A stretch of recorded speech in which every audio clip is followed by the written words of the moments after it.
7 o'clock in St. Louis. You're listening to TMA. It's presented to you by Brown and Crouppen on 101 ESPN and the TMA STL YouTube channel. And Doug, while the Cardinal struggles will certainly be the focal point of much of today's presentation, there's a little buzz in this studio here in St. Louis, Missouri, because there is a surprise guest. It's coming up at 10 o'clock. Oh, okay. And Martin and Jackson were communicating here before the show. Martin, you said you were a little worried because Jackson didn't respond to you. He's getting a little big for his britches. No response. I got confirmation of the guest at about 10:40 last night, sitting on the set of Sports Final. I know you guys were locked in. Mm-hmm. And I thought, I know Jackson's asleep. Doesn't matter. I want to make sure he has this information as soon as he gets up. Mm-hmm. It's pretty good. Like, I'd want him to know. And then we have a routine in the morning. I send an emoji every morning about 5:56. And it's a Wes Anderson emoji. He often responds with a Wes Anderson emoji, but I just let him know that I'm awake. And then today, nothing back about the guest, nothing on the emoji. So I finally said, "Are you good?" And it's a fair question. Yeah. Oh, yeah. Okay, yeah. He said, "Oh, yeah, the guest. Great. No, thanks. Okay." Well, where were you? The time of the original text about the surprise guest, who I'm very fired up about, and I think the audience will really enjoy. Oh, yeah. Audience approval, about a 90% probably, maybe higher. Yeah, I think possibly even higher. Is anything ever 90% approval on this program? Joey Vitale is pretty high. But he's some people get annoyed. The Hill people are like, talk about the power play. There's certainly that. The Hill people. Yeah. Remember the Hills have eyes? And that guy, that strange-looking actor? And the Hills have thighs. Boy, now I'm trying to think. I don't know if anything has it. You're right about that. But this guest, Matt Holliday is such a delight, and Wayno, both of those two. But yeah, I think this is kind of out of nowhere. Okay. But I think it's going to be good. Can we have a hint of some sort? Yeah, well, sometimes we try and have a guest on that's topical or relevant, and then this is more the guest you need. You just didn't know you needed it because we were a little down. We lost a series here, Doug. Yeah. And we need to pick me up, and if this doesn't pick you up, I don't know what will. Okay, good. Okay. So I'm looking for. I had to move onboarding, but that's okay. Wow. Yeah, so then I said to Jackson, I go, I guess you're not happy with the guest. And then I watched Doug. It's an involuntary reaction. We focus on certain facial muscles, and he immediately rejected the premise. He goes, oh, no, it's good. I'm like, okay, this is serious. I was thinking maybe it's a hockey guest, and so that's why he was irritated with Martin's text. Don't text me about hockey ever, much less at 10:40. But no, this guy is excited about the surprise guest. 10 o'clock. It's going to be fun. 10 o'clock. And Jackson thinks it might have 90% audience approval. Yeah, I think this person, I think, maybe even has higher approval, but you're right. Then they enter into the TMA realm, and then automatically you're going to get some blowback. Mm-hmm. Oh, yeah. But always good. Did John Hamm even get nicked? Ask him about the Chiefs thing, yeah. You know what he did? He's a New York guy now. You get a couple of those people who are not happy. And you call them the Hill people. No, you call them the Hill people. Does that mean down by Brown and Crouppen, by Antoninos? No, not those hills. No. Not those hills. So we're talking the Ozark Hills, I think. Okay. The point is, coming off John Hamm, where do you go from there? And I said, we got to have somebody of some note, but who's also just not going to split the crowd. Okay, I guess we already have the answer. I don't know how the Warson Woods wacko knows, but he says the surprise guest is Sweet Sweet Kai's fiancé. So 10 o'clock, Sweet Sweet Kai's fiancé, explaining why Jackson does not have a +1 to the Cape Cod wedding next week. It is not the guest, but I like the idea. I'm writing it down. Yeah, write it down for next week. Hey, this is Martin in St. Louis. Are you Sweet Sweet Kai's other half? Hey, yeah, we talk about you all the time. Would you want to come on married next week? Oh, I tried to get Claves on, and this Flag Day. I said, seeing as it's almost Flag Day, naturally a lot of discussion about it. You want to hop on tomorrow, meaning today. This is yesterday. And he wrote back, tomorrow's not Flag Day. And I said, I know, in advance. Right. But he said he's about to disappear for a few days where ice can't even find him. Yeah, if you ever want to try to guess a Mike Claiborne vacation, whenever the Cardinals travel to a non-Chicago National League Central road trip, Doug, that's when he's vacationing. Where's he going, this guy? I don't know where he's vacationing. I just know when the Cardinals go to Milwaukee, Pittsburgh, or Cincinnati, there's a good chance he's not making the road trip. He learned that from Big Irish. Oh, did he really? Absolutely. Trip to L.A., San Diego. Claves won't be vacationing. Trip to one of the NL Central haunts minus Chicago. Good chance he's going to be vacationing. So And I respect that he move. suggested maybe next week, post-Flag Day, we can kind of review Nice. matters. Review the state of things. Well, Doug, the state of things now all of a sudden a little concerning. The Cardinals losing again last night, and now they are closer to being in fourth place than they are to the first place Chicago Cubs, only a game and a half ahead of the fourth place Cincinnati Reds. Half game up on the team they will face starting tomorrow in Milwaukee, and 5 back of the Cubs.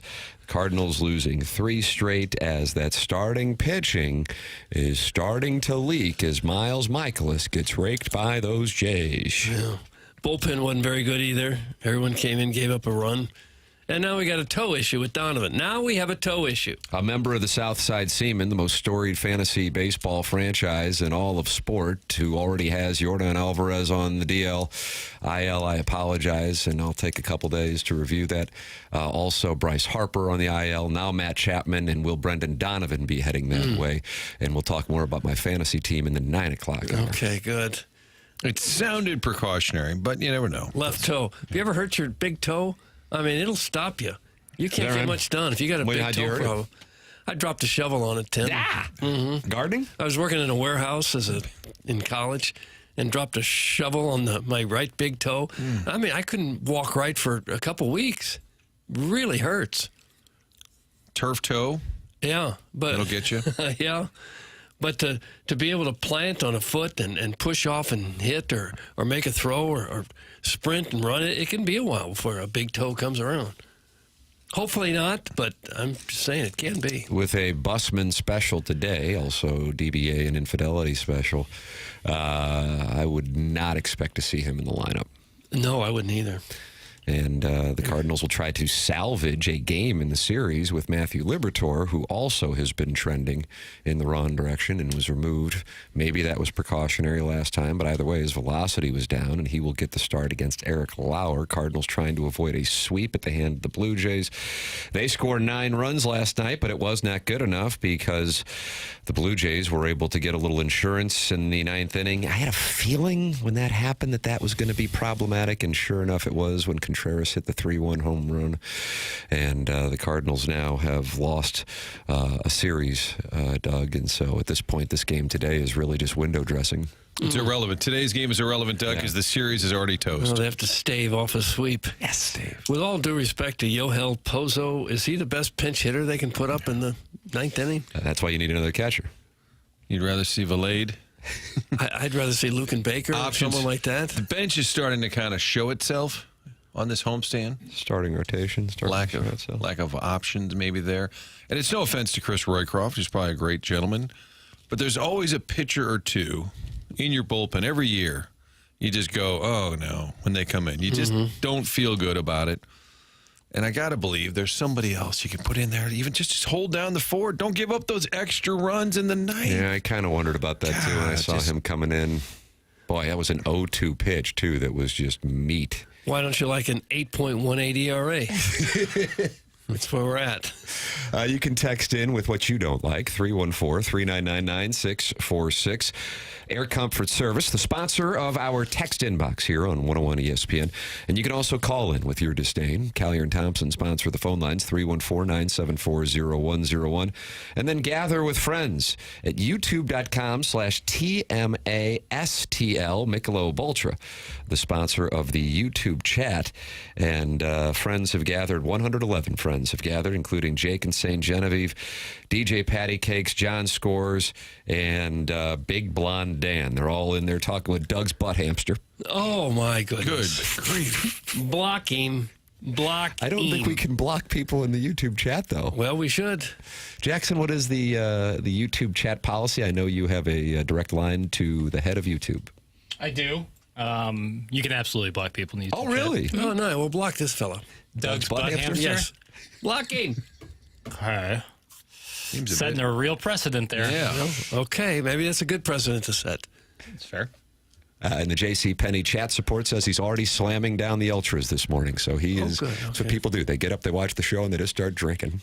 I wish I was going to that game today, just hanging out. It's going to be a pony. The weather's glorious. It would be a fun day to go down to the old yard. I mean, the temperature. It's supposed to get in the 90s, isn't it? I don't see High 80s. I think we have not hit 90 this calendar year. Is that correct? That's a good fun fact. That's correct. And A it's lot of June rain on the weekend. 11th. 85. I don't see anything in the forecast going above 80. 88 next Thursday is as hot as it gets per Apple. Hell, I don't know if it's right. It's never right. Yeah, I heard on local radio this morning it could be 90 degrees today. Who knows? Can we trust local radio? I didn't know there was any other radio, Doug. Well, there's Sirius radio.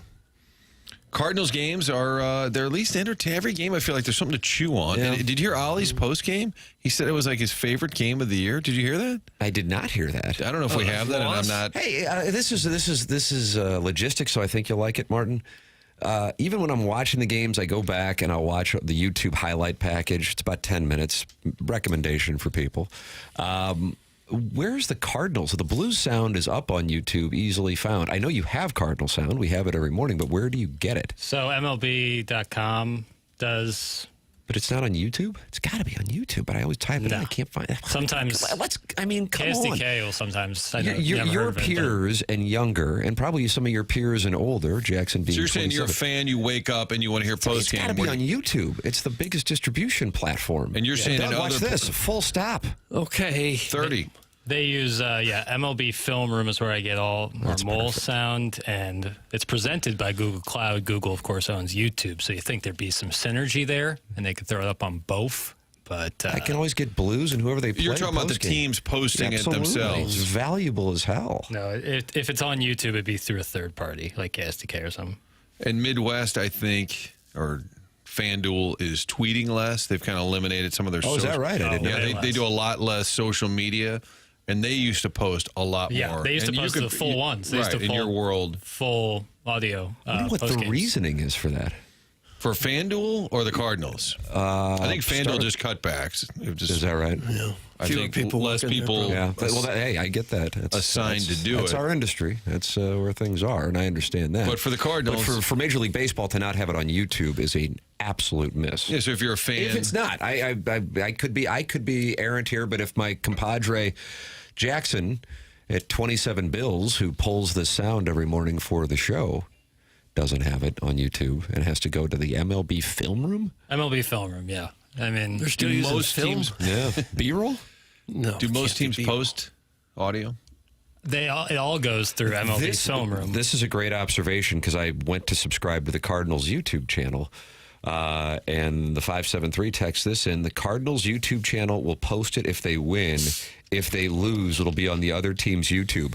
And I have to say, I had forgotten about that, but I was noticing that only if they win will there be highlights and or sound. I mean, where Which is is Joe sad. Strauss? That is sad. That is the rightsiest rights holders of all rights holding. And we're all grown-ups. I mean, they lost a game. We can digest it. Yeah, so It's not a some tragedy. Jack's going to be in the comments. Who gives a damn? You know? If that's whoever has decided that policy, I think that's kind of sad. God, Let people almighty. hear the audio, because Ollie said it was his favorite game of the year because he liked their resilience. He said the fact that we forced their closer into the game. Got to What play him good to. does that do? Well, you got to try and beat him today. I understand that part of it, where you burn their closer in a game where likely he didn't have to.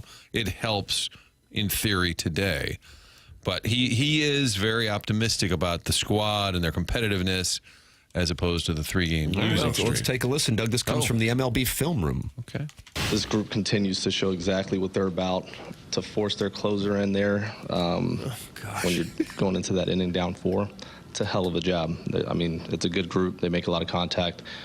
I'm sure you guys will ask a ton of questions about that, but that clubhouse continues to show what they're about, and there's a lot to be excited about. You go in that clubhouse right now, and there's just they never feel like they're out of a game. You give up 3 in the first, and you know you're going to figure out a way to come back, and they do exactly that. And it's not once in a while, it's every game. This might be a tougher series for us as far as matchup goes than even LA, just because of the amount of contact this group makes and what we do as a pitching staff, right? So we knew there would be challenges we'd have to navigate, and they're continuing to show that they're first in the league at being the toughest to strike out.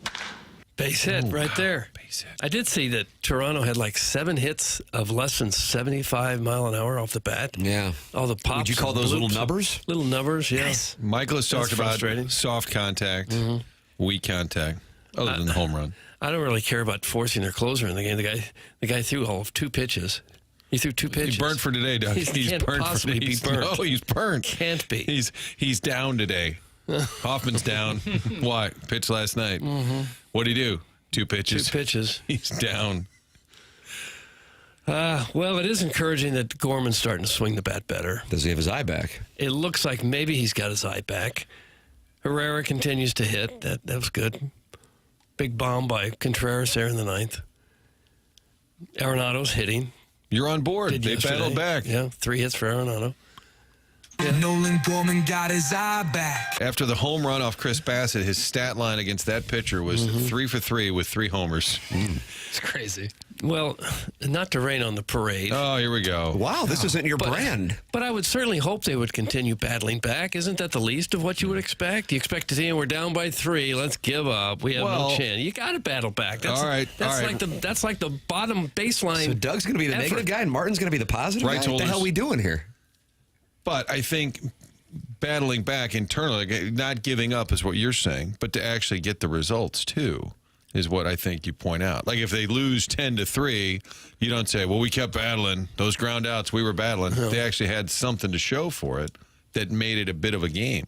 Right. And I our was guy just- Burley had that swing, and he did have 2 hits coming up there in the 9th. Yeah. Here's my reaction to it. I think there's something to it, I guess. But I also think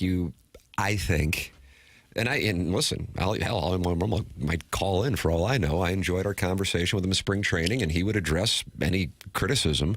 But I think when you're talking about your audience, which of course in this case is Cardinal fans, if you're in the midst of playing good baseball and you point that out, then that's one thing. But I think there's maybe a little. The record is way better than we had anticipated, so there might be some more equity at the moment than is deserved. But this has been a little rough here as of late. I know that's coming off of winning 2 or 3 against the Dodgers, but if you look at the recent body of work, it's starting to trend in the wrong direction, and in part for the reasons that at least I thought, and I think other Cardinal fans were probably wondering: the starting pitching, and then some members of the bullpen, and then even more concerning, one member of the bullpen that you were counting on in Helsley were starting to go in the wrong direction after they were playing above where they normally are. And I think that kind of rings hollow to the fan base because, as Doug points out, most people would go, well, of course, why would they give up? So when you're talking about, a 3rd straight loss, I don't necessarily know if that is something that I would present, even if internally it's something that as the manager you like to see, because maybe the last couple of years they would have shut her down. Yeah, I know he's trying to be positive, trying to have his players' backs. I get that, and I would support that. He's looking for any positive he can out of another tough loss. So I know why he said that. But he might believe it, right? Instead of just saying, like, I would say, oh, God, I feel like I would say, really frustrating. We had some momentum. We were about to be 10 over if we'd rattled off. I would honestly, I think I would have a hard time not being negative and just saying, well, yeah, we came close. And then somebody inevitably would say, you got their closer into the game, Skip. And I'd say, yeah, but what good does that do us? We didn't win. I would have a hard time finding the spin. But I think some people perhaps are just built that way. Like, I love this team. I mean, I don't think he's just selling you. I disagree. You think I he's think it's selling intentionally salesy. to the crowd or to his team? I have tells, and unfortunately some of them probably aren't fair to air publicly. But I just think there's kind of like a messaging.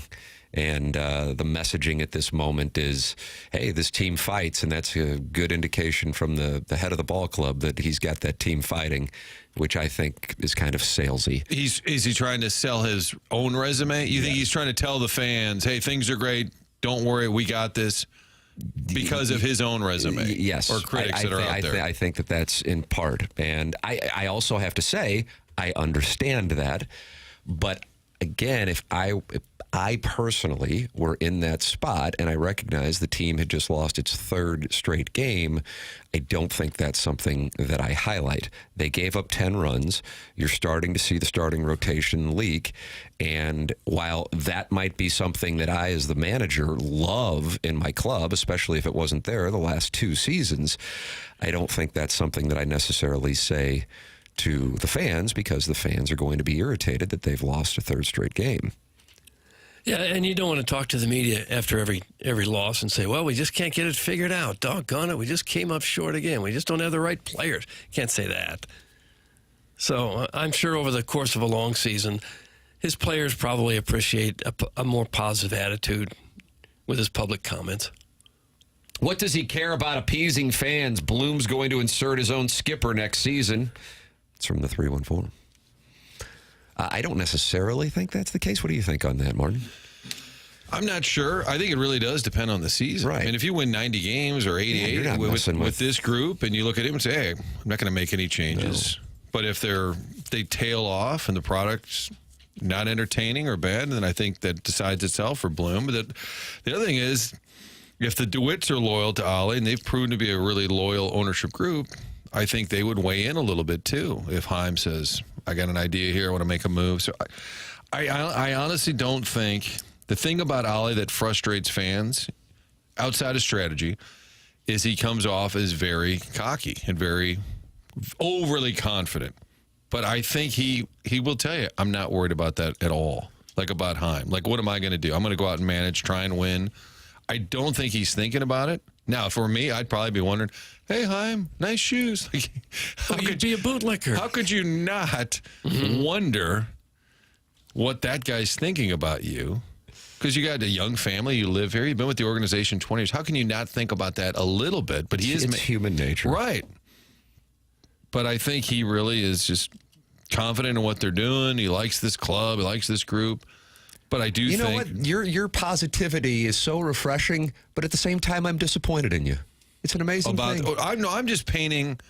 I'm telling you, if I were sitting there, I would say, oh, this sucks. We should have won that game. I just don't believe it. That's it. And by the way, I think if I were in his position, I would probably be thinking the same thing. I mean, there's probably... I think that this is some salesmanship to the fan base, and people go, why is he trying to sell to the fan base? Because if the fan base is all riled up about him, then it decreases the probability of him keeping his job should this thing start to tail off. That's what I'm saying. And by the way, I don't know that. That's just my read. Human nature would be, I want fans to like me. I want fans to come to the game. I'm hoping to sell the product to the fans. I don't think that's him. Whether you like him or don't like him, and I know plenty of people don't, or they get mad at the moves. I think tone is important. I think there are times, and even during that bad year of 23, I felt he would be argumentative after a game. Like, just every once in a while, you got to just kind of eat it because fans are frustrated and say, I get it. We're not winning right now. But I think his confident nature could turn people off at times. But I really don't think he's trying to, I think he believes that. I really do. I mean, there's probably a hint of salesman in every manager and coach trying to sell you on their team. Just knowing him a fair amount, I don't think he's overly worried about that. I think he and his staff really say, oh, we got the closer. And then Doug, we may laugh about it. He only pitched 2 pitches. I think they believe that. But I am concerned. This is a time now you're about to face the Brewers 4 in a row. Doug, how do you win that series? You got to win 3 out of 4? That's correct. It doesn't really matter. Just try to win them all. Can't go 2-2. Try to win all 4. The most important game is the next one.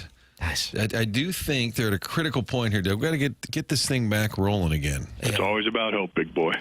I like that. I think if he keeps them on the current trajectory, on the current pace they're going, where they're kind of in it, I don't think he would have any problem maintaining his job for next year.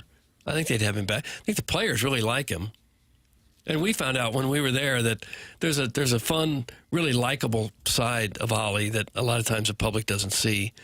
And that probably goes a long way to making the players happy and want to play for him. Well, I have some data here coming up in the very next segment. And, Doug, I'm talking about in a matter of mere moments that I found this morning that may refute that point. and is a bit eye-opening. And it's fresh information from this morning. But unfortunately, I can't give it to you now because I went to teasing camp. Oh, did you really? Yeah, it's fun. And I learned how to get better at teasing. Yeah, I was the guest speaker at teasing camp. And I have some information you're going to want to hear on this very topic. It's coming up next here on The Morning After, presented to you by Brown and Crouppen.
Bring it to the loo.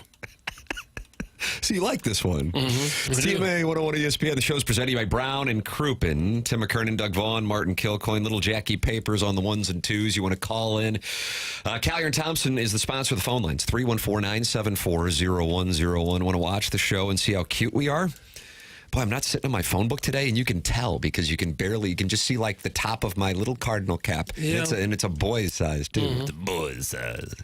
YouTube.com/TMA STL. Erwin M. Fletcher's in there talking about going out and playing disc golf at McNair Park. So if you want to go in there, it's going on in the Michelob Where's Ultra. McNair I Park? was just going to say, as many years as we've all been on this planet in this town, where is McNair Park? Martin, Doug, I shall read what Erwin M. Fletcher wrote, and then I will deliver on my teas.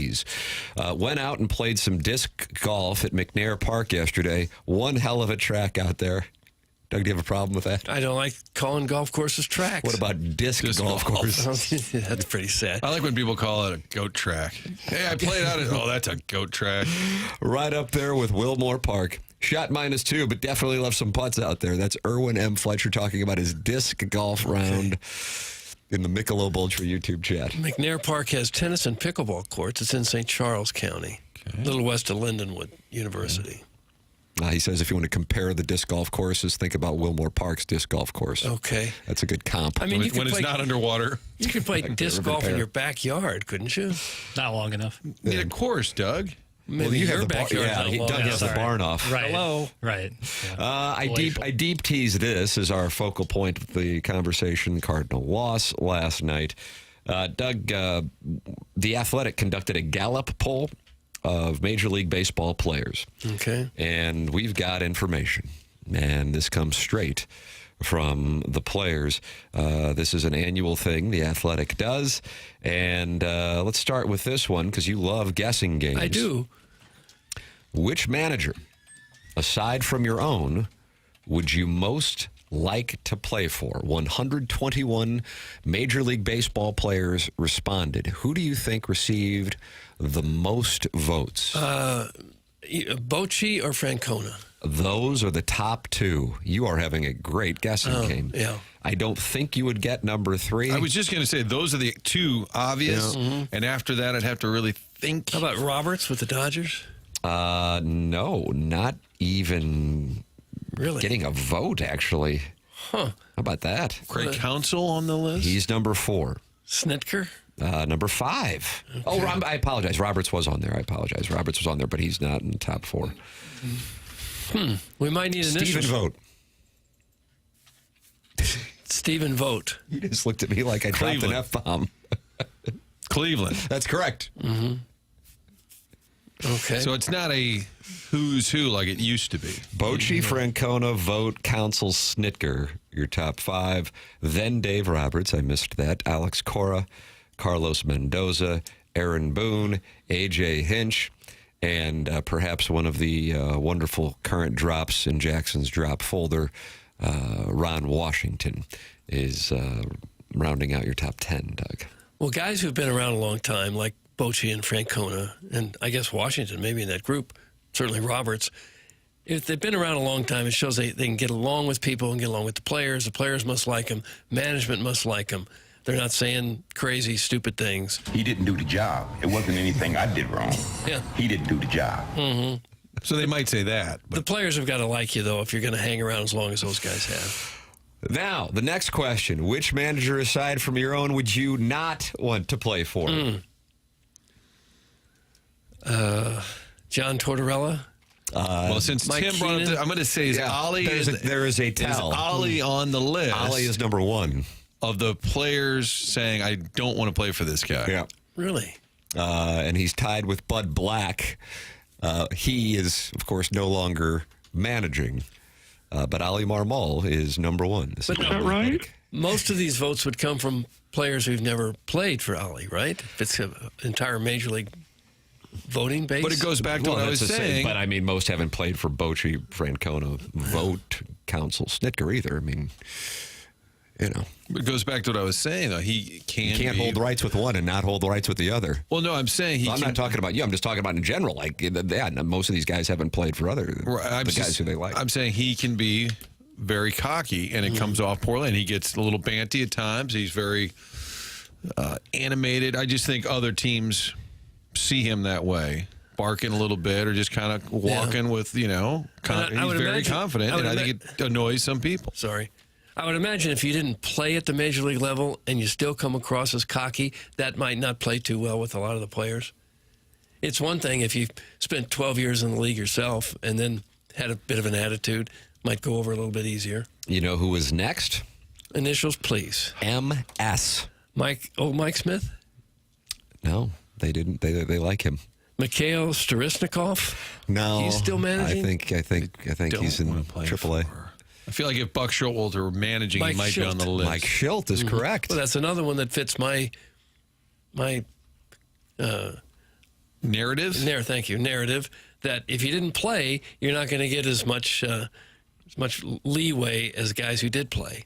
Now, does five are three of the five played the game though. Bud Black, Ron Washington also appears on this list, in Gabe Kapler. And you always talk about how beautiful his body is, but I don't know if that factors Never one into time said that. If that's somebody you'd want to play for. If you're attracted to your manager, I don't know if that helps or not. Jackson's kind of going back and forth, I see, with his head bobs. You think that would help a team? Like you're attracted to Lindy Ruff, would you skate harder for him? I think it'd be better in hockey than baseball. If you had Lindy Ruff as your coach? Well, they stand behind you in hockey, so you can keep your focus so vivid, surprisingly. on the ice. Whereas in baseball, they would stand in front of you or to the side of you, so you're always getting an eyeful. So probably be better to talking have about the handsomest level rails. of a coach. Well, I think it would manager. be easier to focus with hockey than baseball, and I think I explained it pretty Gabe succinctly. Kapler, as the Phillies manager, there was the story he came out to the mound to make a pitching change, but he had nobody warming up, and they were saying he may not have been ready for the job. That's something you and I would have done. All right, let's go. Great job. Pat him on the butt. Let's go. Is that worse than Kip, there's nobody ready. than Lance Lynn going into a game he wasn't called in for? And told not to throw a pitch if he could. Ollie being on that list, does that surprise you at all? I'd say no. Based on what we see, just in terms of, you're surprised maybe that he's even that known by the other players? No, I don't know. I just was reading the column this morning. It was posted on The Athletic at 5 this morning. I would have guessed that he'd be on that list. You would have guessed that he would be on the list. As other players don't want to play for? Yeah, and then the Schilt one should catch everyone's attention. Well, what does that mean? This was the golly gee shucks Cardinal guy. How could he possibly be on that list? Maybe he's different when he's not in front of the camera. I don't know. Does Schilt being on there surprise you? Well, I'll read this to answer the question. Okay. In the potential absence of more concrete knowledge, some respondents seem to rely on distant impressions regarding Mike Schilt. He has gotten mad publicly for some things that don't seem that serious, which would then, Martin knowingly, that could be one of the issues. I mean, you got a little peek, courtesy of Randy Arozarena's Instagram Live, of some fire that might have surprised fans. But at the time, the Cardinals had just beaten the Braves, which was a surprise, and they won a series, and he was all fired up. But the impression that this player who voted for Mike Schilt said, it seems like he gets angry about things that don't seem like they'd be that serious. So, and the Arozarena moment I thought was his greatest moment. I love that. Yeah. I'm like, wow, that's our manager? That's great. Thought that was awesome. Certainly not the Cardinal way. As much time as they spend around each other, starting with February and hopefully going through October, all day long with them on the road, games every single night. If you didn't really like the manager, if he didn't have a little bit of a sense of humor and kind of an easygoing way, it could really wear on you in a hurry, I would think. Yeah, but I mean, look at La Russa, and guys loved him. Yeah, but I think La Russa was a nicer guy behind the scenes than what the public thought. Because after he lost a game, he acted like a 10-year-old who just lost his first Little League game. I don't understand this. But for the most part, as we know, because we got to know him pretty well, he's a great guy. Behind the scenes, I'm sure everyone loved him and respected him. He had plenty of feuds, obviously, famous feuds. So he wasn't for everyone. And that was the McGuire quote. When he came here, he said he was sick of him in Oakland. He was ready for him to leave. Mm-hmm. And then he missed him. Yeah. Because I think a lot of it is if we're going to win, or if I think he does, God, he's a pain in the ass. But, boy, that was a great maneuver there in the ninth. Or he gets on my nerves, but, man, we are in first place. Mm-hmm. I think you look away on a lot of that stuff if your team is winning. And I think Bochy just has, and Francona, they've got the What is it on the wall, Doug? They've got the stripes on the wall. What do they got on the wall? Hanging on the wall? Shrubs? No. Stripes on their sleeve. What's it called? You hanging on? Just forgot. Workbench. They've done it. They've won. Players want to win. They respect those guys, and I think they're also kind of low-key. I think Francona's very likable. Bochy is Joe understated. Torre and Joe Madden were two more guys like that seems like he'd like to play for them. And Madden, I think maybe a player or two would get annoyed because he was it was a lot about him. And the Butch Patrick stuff. He got a lot of attention. But I think largely players talk to one another. So if they're voting that they don't want to play for Ali, that could also be a sign that somebody says, this, that. Don't you think players base some of it on what they've been told by other players? Yes, like the Schilt example. You're like, what? Why? Yeah. Players talk. Yeah. But I think some, with regard to La Russa, would get tired of the intensity. And I would guess, and I don't know this, that players loved that he protected him. You know? I mean, that was God. If we would have him on now, and he might say it now. He'll probably come on. He's got a big event coming up in July. What does he got going on? His new, remember he broke that news on our opening day broadcast show when we were largely confused. When I fell through a table like Mick Foley. And you persevered. But you bounced back just like these Redbirds. Thank you. It was kind of an omen for the season, Doug. Mm-hmm. Tim survived. No, he launched a new pet rescue outlet, and they've got an event coming up during the All-Star break. That's a guy like Will Clark and Matty Moe and I think Edmund, a bunch of anyway. He would probably come on and answer. So finish your thought, and I'm saying he might answer. I think if he were doing, for lack of a better term, the 10 commandments of managing, I think his number one commandment would be you always protect the guys in the room publicly. Now you can lay into them privately, and that's part of the deal. That's understood. But publicly, you do not air guys out. And now maybe I'm wrong on that. Martin, you might be internally. I'm feeling like I might be picking up a read that you might be thinking of some examples, like J.D. Drew, who he, in my opinion, clearly didn't. I don't know if it didn't like so much as just didn't respect. It wasn't a huge fan, right? You had to know the code words. JD has an ouchie, right? Ouchie. But everybody else, and then you don't air stuff out publicly. So when Steve Klein, friend of the show, flipped him off, I think if he would have gone after him in the locker room, he would have been fine with it. But because he aired it out publicly, and I think both for La Russa and Jocketty, they lived by that same code, and therefore that's why they got along well. It's kind of like the rules of the La Cosa Nostra. Hey, we might be doing some work here, but we're going to respect the omerta. And so when you got guys airing it out or leaking, then you don't necessarily have that same respect. I think Matheny was really big on that. Like he wouldn't even like what you're seeing. And I think it burned him. Correct. I think he was overly, I would say downright defensive. And I've told him this.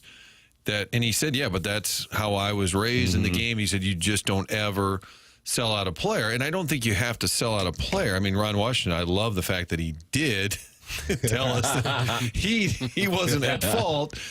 But I think you can also acknowledge what people are seeing in front of them. Now, it's interesting with Ali because we're talking about him being overly cheery and optimistic, even in spite of losing 3 in a row. But going back, famously nuked Tyler O'Neill in public. Now, Jordan Walker, they didn't nuke, but maybe they just put too much out there, and Contreras put too much out there, put him in a bad light, maybe didn't specifically nuke him. But the O'Neill one was pretty clear, outing a player. That was which is surprising. And that might have been just a young manager. Doug and I, the next morning doing this show, we were stunned by that. And it wasn't like we were like offended or anything like that. Crap. Because it just never happened. It's just one of those things that if you've been around this stuff, and obviously not playing, but having been around, take your pick of how many Blues coaches and Rams coaches and Cardinal managers and even college coaches, to call out a player's effort, especially in the first 10 days of a season when he was just named the starting center fielder, and I'm talking about O'Neill. It's like, wow, that wasn't like, I'm like, you just don't do that. What are you doing? I'm just like, man, that is, That's not the way that it's. You can call out a bad play, but not its effort. That's. You just say, you go to the LaRussa quote, men, not machines. Remember when Hungo called out Molina for not running down to first? Skipper was not happy Didn't about play that. well. And I think it altered Al's relationship with Molina moving forward. And it didn't mean he was wrong. It's just, you don't do that. But when Ollie did that on O'Neill, I was shocked. My understanding is a lot of players had been frustrated with O'Neill and kind of how he was worrying about himself more so than the team, and very likable guy. And Ollie felt like he was doing that to let the other guys know, right? Hey, I'm addressing this. Yeah, but in hindsight, address it in the clubhouse. It's still a mistake, even though he thought he was handling it the right way. I would say, in hindsight, he probably would say, I shouldn't have done that. Phone lines are active. Callier and Thompson, sponsor of them, 314-974-0101. Design Air is a sponsor of the Email of the Day, online at designairservice.com. You can email in the morning after at InsideSTL.com. We are on June 11th right now, and still no one has 2 wins so far this month, courtesy of producer Joe yesterday. 4 Cardinal tickets and a parking pass was the prize for yesterday's Design Air Heating and Cooling Email today. You can email in the morning after at InsideSTL.com. Design Air is online at DesignAirService.com. Martin's a client. Doug's a client. I'm a client. They're the longest running sponsor on TMA going back a decade. The name of the game for this show's existence, support the sponsors. You hear them mentioned on the show, support them, choose those businesses, and work with them. That is how the show has existed for 21 years. Design Air, the longest running sponsor online at DesignAirService.com. Doug, caller Ellen is on the Callier and Thompson phone lines. Good morning, caller Ellen. Chairman Kurt just said, no, she's not on the... Where are you, Elsie? I'm going to call her out. Okay. You want to hold her accountable? I'm going to hold her. We just can't have that. No. This team is based on showing up and giving your best. And when we go to you and you're not there, I can't have you on my team. No. I probably should have handled it off air. Called Ellen at home. Nice. But instead, I think I'm just going to air it out here. We can take a lot, but we can't take that. We can't. That's fair. Chairman Kurt, were you trying to say something? Yeah, Ellen dropped, but we have the other line that I texted you is well, no, I know we have other ones, but I didn't know if something happened. No, she just dropped it. Okay. Easy E. Doug, you remember him as Eric Wright with NWA, and then he got sideways, and he was the target of Ice Cube's No Vaseline. Am I correct? I can't say that I can confirm any of that. Easy E is on the Callier and Thompson phone lines. Thanks for taking my call, fellas. I want an opinion from you guys on a particular event that took place Saturday night. I believe that your station was the sponsor. So I understand that players and coaches have free time and the right to do whatever they want. However, Ali Marmol, Nolan Gorman, and Eric Fetty, after the Saturday game against the Dodgers, headed down to Hollywood Amphitheater to see Thomas Rhett. Ali Marmol was completely wasted. Turns around, they got a Sunday day game against the L.A. Dodgers. Now, you tell me where the leadership and where the prep work for that Sunday day game takes place. You leave the ballpark, you drive straight to the concert, you get completely hammered in the rain, you get home late, and you got a day game on Sunday. And but let me ask you this. That's your observation? You're saying they're completely hammered? Do you want a selfie? Would that prove anything? Well, did you take a selfie with him? Is that what you're saying? We were in a group of people that were in a beer line with him, listening to him talk, and we took a selfie. Yes. And you can tell by the picture as well how hammered he was. My question is, I understand that they have the freedom to do whatever they want in their off time. I get that. However, in between that, if it was a day off, so Fetty's there because Fetty's not being used the next day. He just pitched. Obviously, Gorman wasn't playing. Ali may have known that beforehand. So the 2 players involved, one of them wasn't going to play because he pitched the same day. However, from a leadership and a prep work, how in the world, when you're 12 hours in between, I mean, I just want to know what you thought about it. Do you think other managers would put themselves in the same predicament? Easy, thank you very much for the phone call. This is we didn't see that, and so we don't know. And that's my whole point. I wasn't there. I didn't see it. It's real dangerous. Absolutely. To say that without me knowing more. Now, that may be 100% his belief, but it's really dangerous to just kind of say it. That's how somebody was without any of us being there. And I'm not carrying water. I'm just trying to be fair. That's exactly right. If you don't know, and we don't know, And that's an allegation. And listen, by the way, having a drink is not by any means some flaw or against the law. But for us to sit here and talk about it on the show, not knowing would not be responsible on our parts. So. Well, and again, I don't know. I wasn't there, but it can get real slippery. Like, I saw McKernan. Where'd you see him? Oh, he's at Napoli. He was hammered. What was he? Well, he was having, maybe you and your wife had a Cosmo and you had one. Yeah. And I don't know. Cosmo is my drink. And I'm sure this guy's yelling at the radio. That's not what I said. That's not what happened. And you just have to be real careful stating it as fact. Mm-hmm. All you have to do is get your picture taken with any kind of drink in your hand, and it looks like you're drunk. If you ever have a photo taken with somebody in a bar or something, don't have a drink in your hand. You could take one sip of it, and that's all you drink. But, oh, my God, he's drinking. Well, he's out drinking. That's what Joe Buck said. I think he was at Filoni's, and, like, somebody said, hey, Joe, hi. And everybody's like, he's holding the beer. He's like, oh, do I have to put the beer behind my back? Yes. You know, it's Yeah, got you do. I'm kind of surprised that you would go anywhere at this point. And that's why most players at this point, I mean, when we were, covering those great teams of the early 2000s, those guys would go out. What was the difference? No smartphones. And, I mean, they would absolutely get after it. And then they would still come to the ballpark and, play incredible baseball.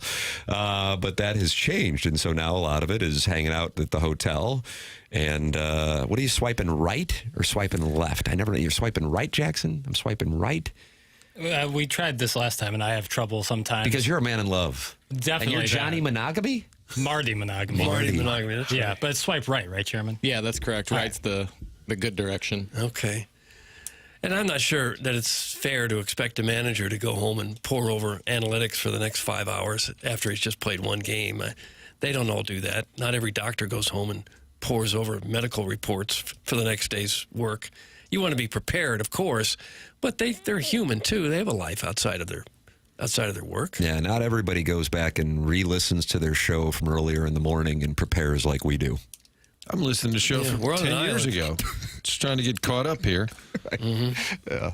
Big segment, Martin, coming up in season 13 of TMA. You're really going to enjoy it. So when somebody calls in and they're kind of weird and you give them a name that sticks, then they call in for the next 10 years. That's correct. Okay. Yep. Looking forward to that. You see that one coming, I guess. You're welcome to get involved on the program. 314-399-9646. That is how you can text in to the Air Comfort Service text inbox.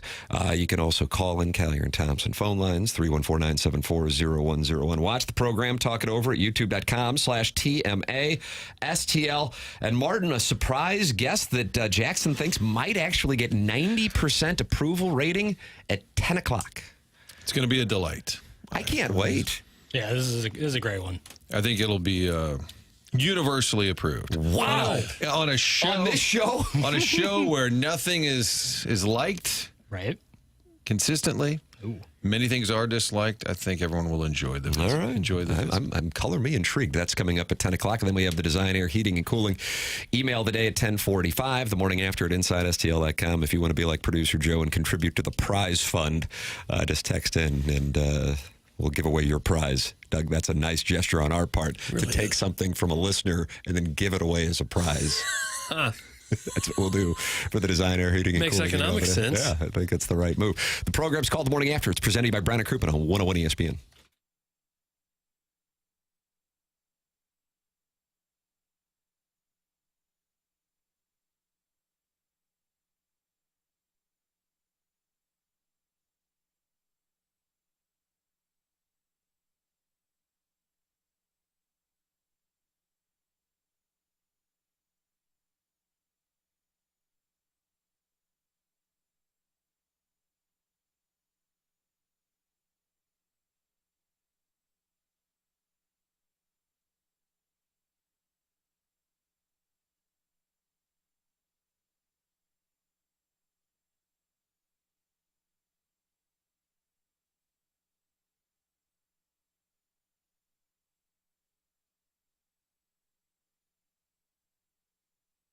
In the market for a home mortgage, Together Credit Union here to help you out through the entire process. They are your hometown that would be loan provider. Together Credit Union has a home loan solution for every buyer. We're talking fixed rate, Adjustable rate, conventional, jumbo loans, they've got it all. Get in on the action, whether you're buying your first home, downsizing, sizing up, or need a second mortgage. Together Credit Union is there for you. Specialty loans like FHA, construction, union member mortgages, and community contributor mortgages. Together Credit Union knows this process gets a little complicated. They're going to help you out, and it's all done right here in town. Everything done locally, handled in-house. That's Together Credit Union, your hometown home loan provider. Find out more at togethercu.org. Check out the rates or stop by and see them. They have 14 branches around town. Together Credit Union started as Eagle Credit Union with the employees of Anheuser-Busch, and now it's grown all around town. There for you for all your needs, including mortgages. Together Credit Union, federally insured by NCUA.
This is Jackson with a Sports Center update. That's driven by Johnny Londoff Chevrolet and Johnny Londoff Autoplex. The Cardinals lose last night, the hands of the Toronto Blue Jays. Back in action today as they take on the Blue Jays. It's going to be a 1:15 first pitch with Matthew Liberatore on the mound for the Cardinals. That was another Sports Center update driven by Johnny Londoff Chevrolet and Johnny Londoff Autoplex. See them at londoff.com. Chevy, together we drive. Are you kidding me?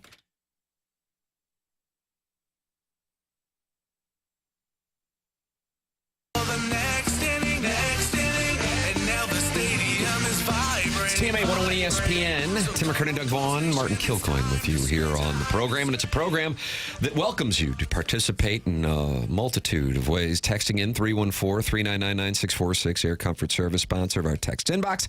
Callier and Thompson, sponsor of our phone lines, 314-974-0101. And Michelob Ultra, sponsor of our YouTube chat. Ken Iggy Strode is in there talking it over with John Scores and Shibbity. You like Shibbity, Doug? I don't mind it. Shibbity asks Iggy if he can have an autographed headshot.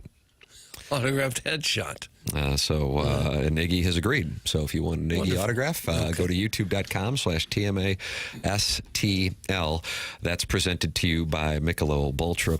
And in the 8 o'clock hour, I'm going to sit on a phone book so people can see at least the top third of my head. And you'll notice the left side is concave. Do they still drop them off at your port? You know what? City, I used to get like 10 a year. The old yellow pages. And the white pages. I don't believe they do anymore, no. Finally, no longer a thing. I don't think so. In our Gallup poll from The Athletic, we had the player poll, and the player, or the manager players, 121 Major League players, said they wanted to play for most. Bruce Bochy. Second was Terry Francona. Stephen Vogt of the Guardians, Craig Counsell, and Brian Snitker rounded out the top 5. And then managers you would not want to play for. Bud Black, no longer the manager of the Rockies, and Ali Marmol were tied at the top. And then in second place, Mike Schilt. So in addition to that, on this player poll, which you can find at theathletic.com, which organizations have good reputations among players and which organizations have bad reputations? Doug, do you think you could name the top 5 good reputations in Major League Baseball per this Athletic poll, which was just posted this morning at theathletic.com, ladies and gentlemen? It's a Doug Vaughn guessing game. Meaning like where they would want to play? The question is simply which organizations have good reputations among players and which ones have bad reputations. Are you treated well? I would say the Dodgers would have a good reputation. That is number 1 by far. As a matter of fact, they have twice as many votes as the second place franchise. I see where the Dodgers even have a separate plane for their players now from the rest of the staff. So the players can maybe get to their next destination a little bit earlier for more rest. Yeah, I can't think anyone would treat their players any better than the Dodgers. After that, Yankees. Yankees is correct. Okay. I've never seen you have a better guessing game day in the history of this program. It's amazing. It's always the best teams that are the best organization. Now I need to come up with a couple more. To round out the top 5. Did you say the top 5, Tim? Yeah. I'm gonna say Cubs. Yes, the number 4. Okay. You need number 3, and then there's a tie for 5th. Oh, okay. Then I'm going to say number 3 might be the Giants. No, I'm sorry. Oh, doggone it. They did get some votes. The Cardinals? No, I'm sorry. They got 1 vote. What about Steve Cohen and his Mets? That's number 5, Martin. At least one of the 2 teams tied for 5th. So now we need the third place team and the other team tied for 5th. Braves. Yes. Okay. And the other team that was tied with the Mets, Phillies? Surprise you? The Guardians. Okay. Guardians are having a big Gallup poll. Kind of a sleeper organization. Now, which 5 teams have the worst reputations? No. Doug, you're on a heater today. Rockies. Yes, they Pirates. were 3rd worst. Yes, they were 5th worst. White Sox. Yes, they were 2nd worst. Marlins. Yes, they were 4th worst. Are we going to go 5 for 5? Yes! Oh, we got it. Wow.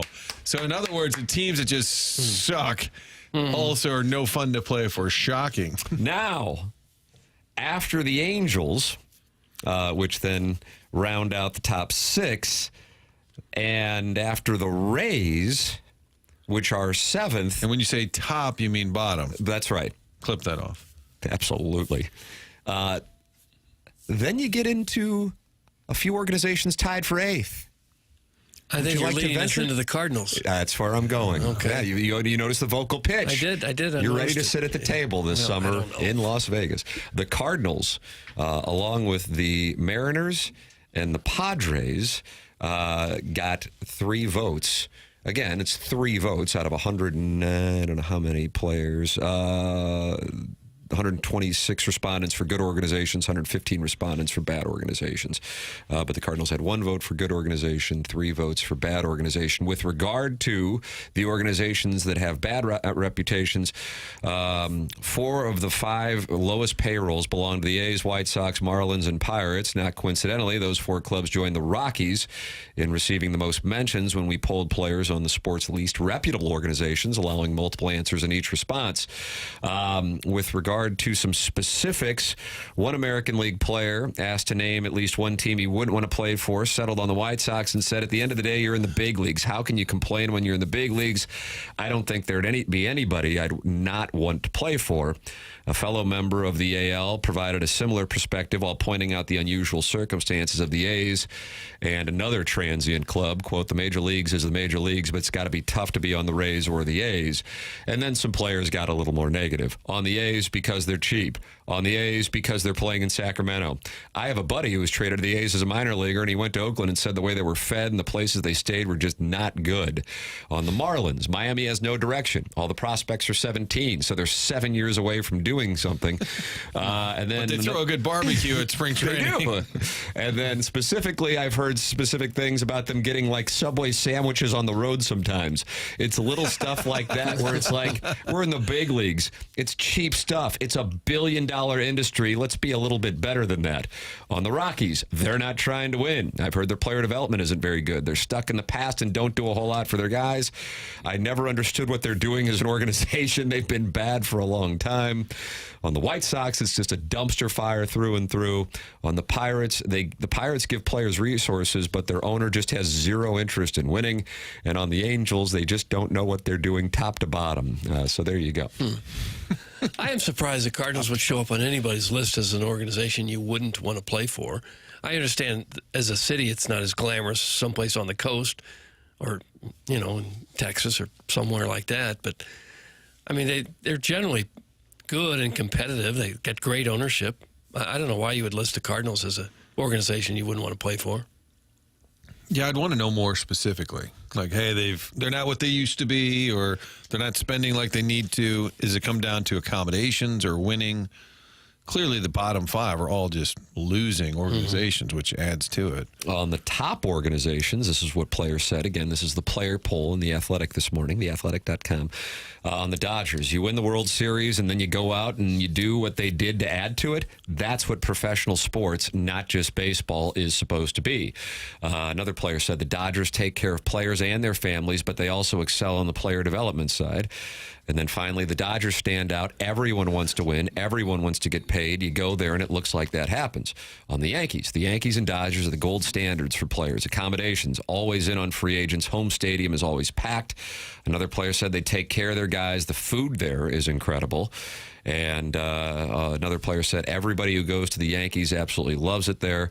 On the Braves, they have a relaxed old school field. The Braves do everything just as good as the Yankees, the way they take care of the players' families, the way they treat you like you're the best in the league. On the Cubs, players I know in Chicago, they talk about how well they treat families. Another player said they're just about keeping traditions alive. They love their history and their legacies, and they try to continue that. And then on the Mets, the best family room in the league by far is the Mets. The Cohen family put a bunch of money into that because they know how important it is to take care of the family. That's interesting because that's a theme in all of the answers, this family room thing. Probably not something that we think about, but I would gather if we talk to some of the guys on the team, and most of them being young guys, relatively speaking, probably have young families.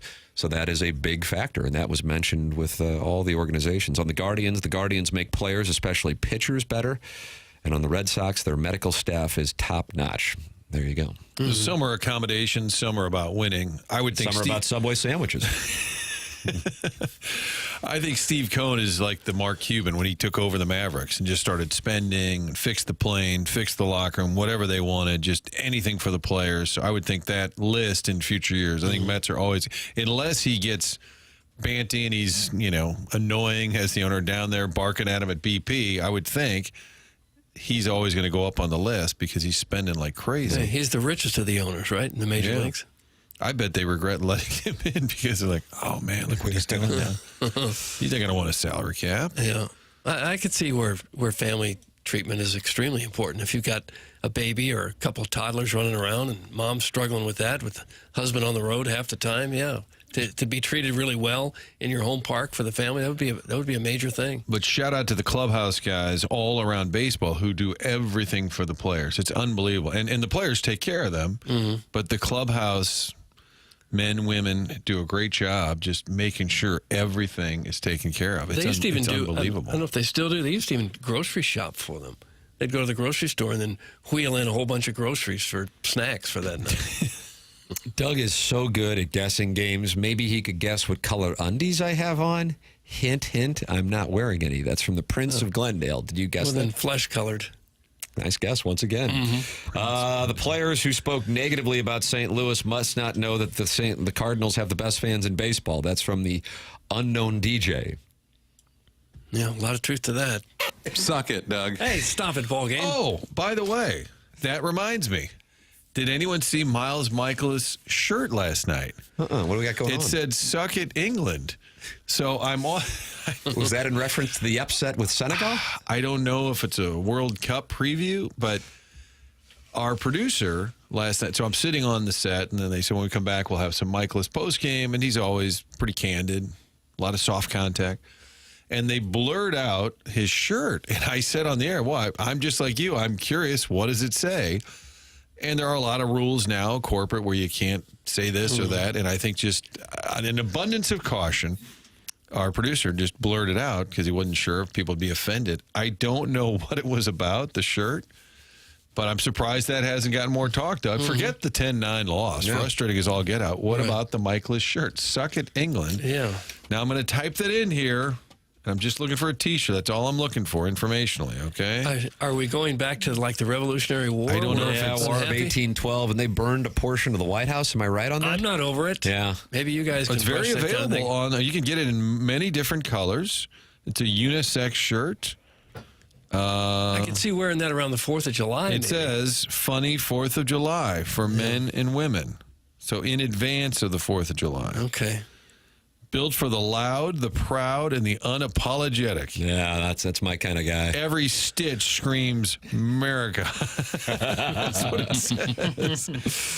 That's all I know. But that, to me, it took away from the 6 runs he gave up because we're talking about the shirt. Right. It's a great diversion. Brown and Crouppen, presenting sponsor of TMA. They are local, and we were talking it over yesterday with Terry Crouppen. Don't you want a local law firm if you need a personal injury attorney, one that knows how to handle the ins and outs of your case and the local environment? Well, that's Brown and Crouppen. They are the longtime presenting sponsor of TMA, and they are a part of the St. Louis community. Founded here in 1979 and built brand new offices on the Hill. Brown and Crouppen is going to get you great service and great results. They are the winningest and they are the kindest. That's Terry Crouppen. That's Andy Crouppen. That's Ed Herman. You hear him every week here on TMA. Support the sponsors. That's the name of the game. If you think you may need Brown and Crouppen services, call 314-222-2222 or go to brownandcrouppen.com and make sure you let them know you heard about them on TMA. Remember, the choice of a lawyer is an important decision and should not be based solely on advertising. Past results are no guarantee of future results, and every case is different and must be judged on its own accord. Surprise guest for the ages coming up at 10 o'clock. That's your Stiefel dossier. Can't wait to find out who that is at 10:45. We have the Design, Air, Heating, and Cooling email today. Nobody this month has more than one win.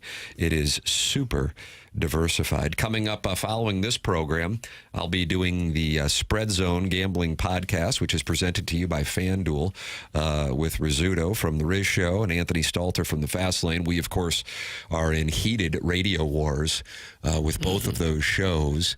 And, just a little behind the scenes. When we're in a commercial break shooting that show, there's no talking. It's tense on that set. You just look down at your phone. Yes. For sure. Yeah. No, I'm not. I don't know where I'm going for dinner tonight, Anthony. Oh, sorry, Riz. I didn't hear you. That's how I respond. That's Really? radio wars, man. Yeah. I mean, that's what you're doing. Happens when you're- sometimes. Huge contracts, even bigger egos, and You know, Well, the can get importance of what sideways. we do, I think, is the thing that maybe isn't appreciated. That's the big thing. You're carrying the weight of the world on your shoulders. Thank you. Well, they Thank went you. after Jackson, and that's a non-starter. Yep. Have you guys ever seen the Billy Bob Thornton interview?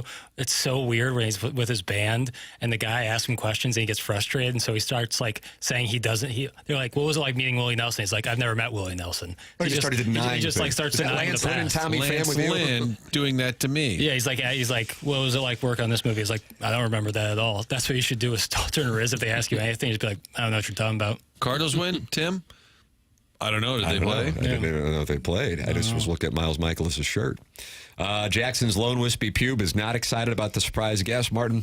Oh, great. Another surprise guest for the ages. Can't wait to hear from Matt Holliday or Big Walt again. That's Jackson's Lone Wispy Pube. I mean, you Always delivered upset. John Hamm for our last surprise guest. I think you're going to be dunking on Jackson's Lone Wispy Pube at 10 o'clock. That's what I sense. That's what I sense. Go to hell. Hey, Jackson, I think we're good. I have no We're fine. fear. We're fine. Everybody just calm down. It's going to be great. It's All fine. right, there you go. That's coming up on the Stiefel dossier. I will reveal a play I am going to make on the spread zone, and I don't like to do that, but I feel so strongly about it, and we're going to have some sound that is going to be indicative of why I'm making that play. Coming up next, it's for this week's U.S. Open. That is next on TMA, presented to you by Brown and Crouppen on 101 ESPN.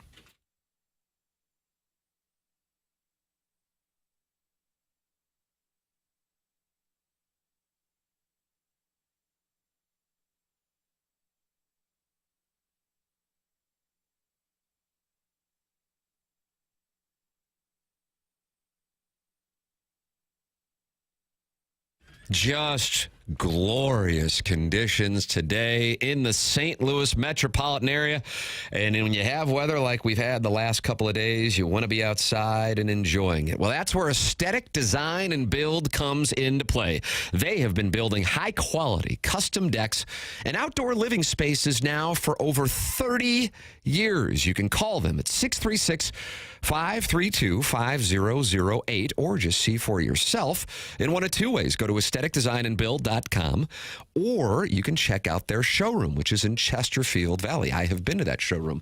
Dan and his team walked me through it, and I got to see all the different types of custom work that they are capable of doing for you and your home. Specifically, custom decks. They also can add on a pergola, and they can even shade your covered patio with retractable screens. They really do have answers for it all, and it's all custom work. When the weather is warm and you want to be outside, you want Aesthetic Design and Build to be the ones to build it for you. Online at aestheticdesignandbuild.com. Let them know I sent you their way.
Oh, Doug. Why'd you request this today? This is the jam.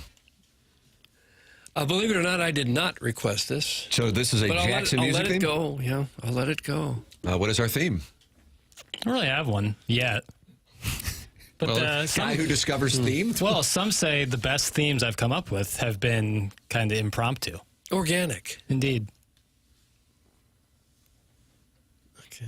Started to fade out there. Yeah, and then he just upped the levels.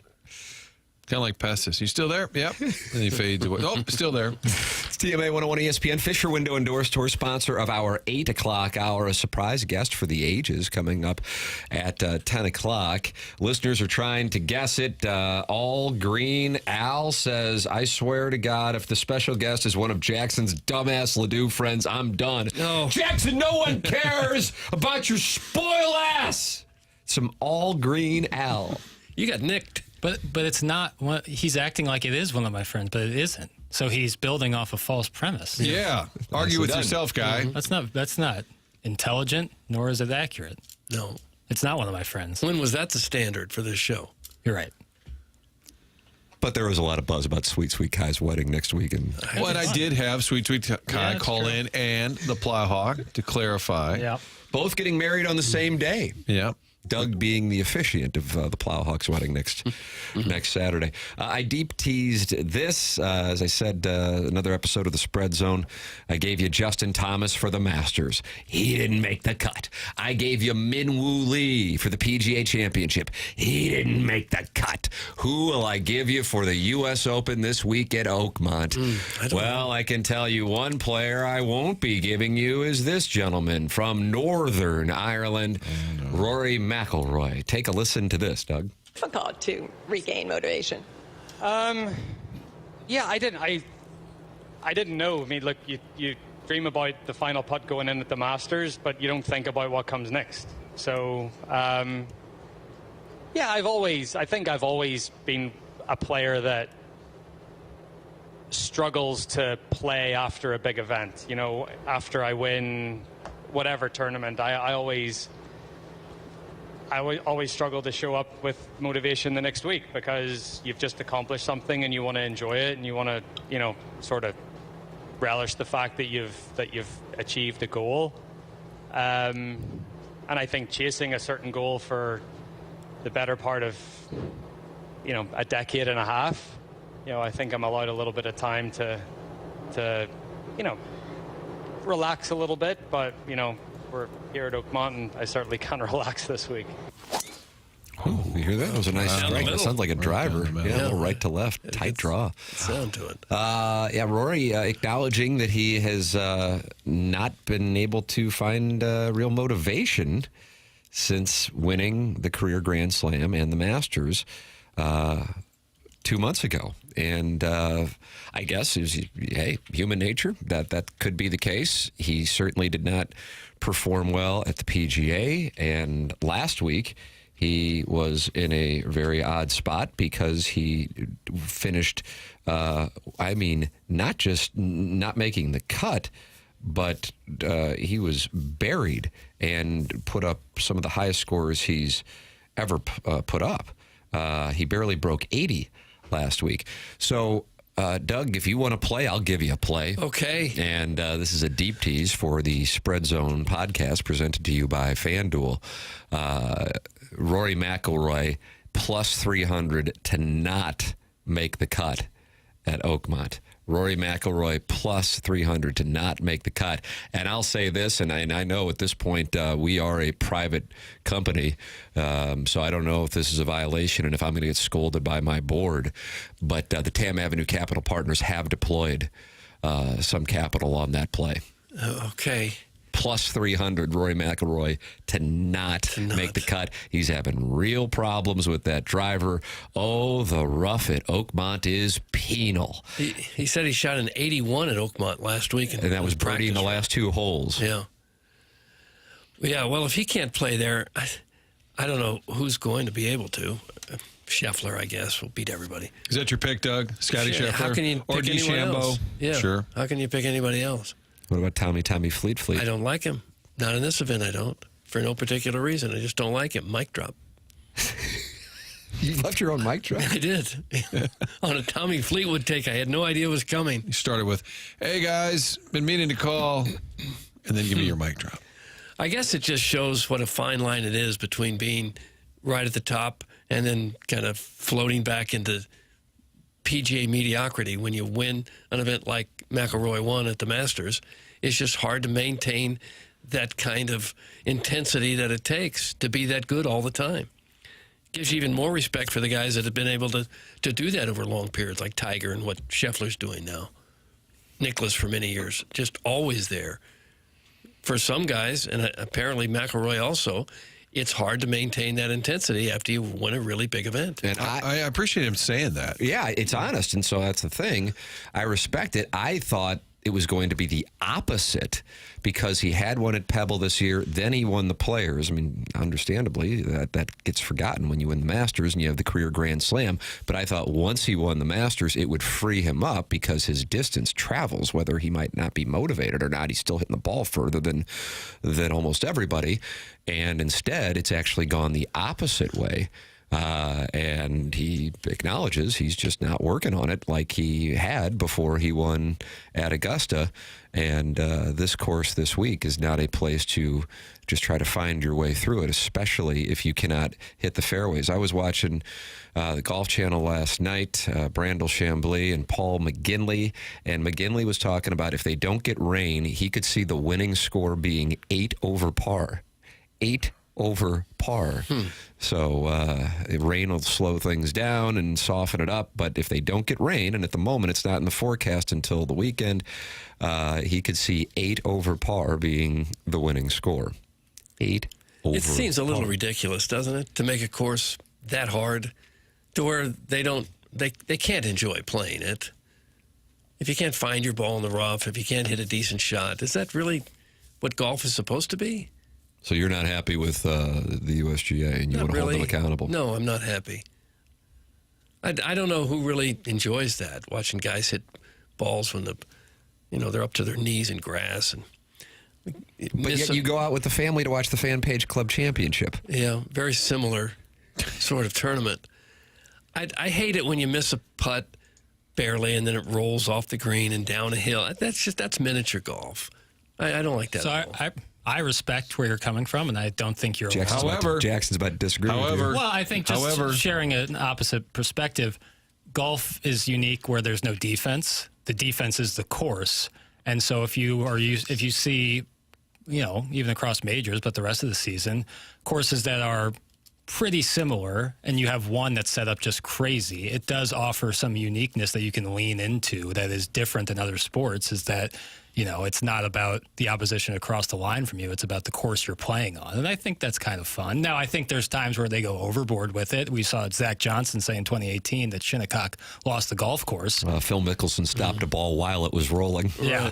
But then you also get some iconic, you think about like Phil at Winged Foot, that's hard to watch, but he was trying to hit a putt to stay 4 over to win the tournament. And I think that's unique and pretty cool. But I also totally get where you're coming from. These are pros. I want to see them hit shots that I can't hit. Yeah. They look a lot more human at the U.S. Open. I would agree. It is unique. Whether it's cool, I don't know. I mean, you could make a course as hard as you want to make it. You could make it completely unplayable if you wanted to. Would that be unique? No, and but cool? I think that's a slippery slope. I don't think they're making it unplayable. I think play Ruth Park from the tips. Unplayable. Just simply too long. 5 at Ruth Park can't get unplayable. My buddy Matt Offenberg dropped a stat the other day. We're playing in this golf tournament for Marquette, and he said 8 foot putts, roughly. Yeah. They miss 50% of them. Correct. But he said you don't see it on TV. He said guys are missing putts all the time. But what you see is, let's go to 15. We just made an eagle. Let's go to 17. They show a guy who's not in the mix from off the green or a long putt, it's going in. Yeah. But the point is, it is a struggle for a lot of people. It's a game of misses. The goal is to have the miss be as near as you can. And right now, Scotty Scheffler has a tiger-like shot dispersion, and that is why he is able to do what he is able to do. It's our National Open, Doug. It should be the hardest tournament all year, bar none. That's from the president of Special Projects. Of course, the vice president of Special Projects is Michael Gersh, but the president of Special Projects just texted into the show. Well, how hard do you want it to be? What's the standard? Do you want to see Corey Pavin, Rory McIlroy shoot an 81? Is that what interests you when you watch golf? To see guys miss putts and the ball rolls down the hill, that's interesting. There's times where, like as Michael Kim, who does a great job on Twitter detailing the U.S. Open golf in general, says like sometimes you can Mickey Mouse the greens where it is dumb like that, where it's just crazy. But then there's other times where it's really challenging. Like it really makes you hit the best golf shot every single time, and you can't ham and egg your way. Like Bryson DeChambeau, while playing great short game last year, kind of hammed and egged his way off the tee and was able to win. I would prefer. Stop saying ham and egg. Fair enough. I would prefer someone who you have to hit every single shot, has to be pretty much money, and then you really earn the victory. I just think if the best players in the world don't care for it and think it's crazy, it's probably crazy. It's probably too much. But do we know that all these players don't like it? I mean, I'm sure there's some guys who are like, I don't know, hate this. I haven't heard anyone say how wonderful it is. But we need a poll from the Athletic. But what are the players saying? Would Max Homa walk 36 holes with his bag on his back after playing in a 4-day tournament if he didn't love the opportunity to play in the U.S. Open? You know, the longest day in golf. People, the country over, dream about the opportunity. And I don't mean to get... Yes, but he could have had his dad caddy anywhere. What's that? He could have had his dad caddy for him anywhere. His dad didn't caddy for him. That's what you just said, wasn't it? I said Max Homa, he walked himself, but he carried his own bag. Oh. Again, you could do that anywhere. 100%. But I don't think you would unless you really cared about the tournament. Why are you guys sideways? We're not sideways. Like that great golf I've never movie. been this sideways before. It is a great golf movie. Is it? Just a great movie. I don't know. I get challenging. I understand some tournaments got to be the hardest, and you want to make it a great test. But I think you can also go overboard with it. I'm with you there. Common ground. Mr. Licks is not happy. He says, soft as hell, Rory never was a killer like Tiger. That's from Mr. Licks. Okay. It's like the sixth guy ever with a career Grand Slam. And he's not a killer. That's how soft he is. He's one of the all-time greats. Soft. Doug, do you think if some players' games start to get away from them, they may focus more on whose wife they want to sleep with over the weekend? That's from the Swing Haven board member. That's not something McGinley or Chambly talked about last night. They left one on the... My favorite hole in the property. Okay. I don't think they're thinking about each other's wives as they're playing this tournament. I just don't. Of course, I've never been on tour, so I don't know for sure. I would just... think. A 298-yard par 3 is just stupid in my eyes. That's from the Bean Finder. Yeah. He finds beans. I did see it was like wind in yesterday, and Scheffler's taking driver. Yeah. I mean, almost every single player was taking that. I'm with you there. Like the super long par 3s. The best par 3s in all of golf are like mostly short, like probably 150 or less. The most famous ones. You think 7 at Pebble, 12 at Augusta. 17 at Sawgrass. 17 at Sawgrass. They're usually shorter ones that make you hit a challenging 12 at short Oak iron. Valley. 12 at Oak Valley. 12 at Oak Valley. That's And where you you were were. 114.7? That's what it was. Last Power week. lines. Yeah. Yeah. Might hit a power line. Now that's challenging. Yeah, there you go. You'd like to see Oakmont put power lines. Yes. I mean, if we're going to make it the most challenging course ever because it's our nation's national championship, why not make it a 400-yard par 3 with power lines everywhere? If they're going alphabetically, wouldn't Oak Valley be next up in the rotation? You would think That's it should correct. be. Well, it will be next. That'll be fun next year. We'll be covering it. The program's called TMA, and it's presented to you by Brown and Crouppen. A surprise guest for the ages coming up at 10 o'clock here on the program, and we're looking forward to that. In addition to the Design Air Heating and Cooling email of the day, the morning after at InsideSTL.com. That's how you can send yours in. Nobody has more than one win so far this month, so you can still win the month of June. Martin, you are a Design Air Heating and Cooling client. Love the fact they've been around for decades after decades. They are here to stay, and that means when they do the work, they'll stand by it for years ahead, and they've got a quality technicians that'll come out, get the repair done, get that air conditioning back up and running. Wintertime, it's the heating unit, and they're not going to try and sell you something you don't need. They work with their staff over there to make sure they're not upselling that can add to the stress when you have a repair that's needed on your HVAC unit year-round. It's DesignAirService.com. Family-owned and operated. Seth Goldcamp is fourth generation, and it is a company you can trust. And that's so important when you have them coming out. You're not going to be skilled. I'm going to assume most people don't know how to fix their heating and cooling. So you want a company that you can trust, and that is Designair. Book the appointment online, designairservice.com. If you haven't done a tune-up yet for the summer, it's not too late. Get a tune-up scheduled as well. Designair, longest-running TMA sponsor, and they're actually proud of that. That's the weird thing, It's isn't it? very surprising that they acknowledge that, but they do. Been with us for a decade, sponsor of the email of the day, the morning after at InsideSTL.com. The program is called TMA. It's presented to you by Brown and Crouppen, and coming up, Ali Marmal talking about Brendan Donovan's injury. We will probably get that Cardinal lineup here relatively shortly for today's Busman's special, DBA Infidelity special downtown, and also a soundbite that has polarized some in our audience, which is praising the team's resilience and ability to fight back no matter the score following last night's loss. That's coming up next. This is TMA, presented by Brown and Crouppen on 101 ESPN.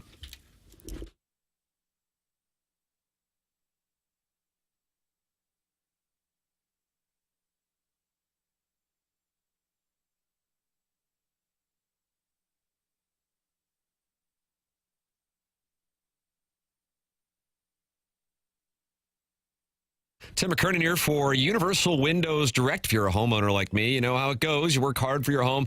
You take pride in it, but let's be honest, it always needs something, right? And there's always a project that needs attention, and sometimes the big ones, like replacing old windows, get pushed to the bottom of the list. Well, this is where you can check that box with Universal Windows Direct. You can get payments for as low as $99 a month, or no payments and no interest for an entire year. And that gives you a full year to enjoy the comfort, savings, and curb appeal before you ever make a payment. So if you are feeling those summer cooling costs creeping up, or you are just ready to give your home a fresh look, don't wait. Give Universal Windows Direct a call, schedule your free assessment, and take the first step toward a more comfortable, energy-efficient home. Call 314-334-2522 or go to universalwindowsdirect.com. Trust me, you'll be so glad you did. Like me, you'll be saying, I love my windows.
He did. I got 5 on it in the previous segment here on TMA 101 ESPN and the TMA STL YouTube channel.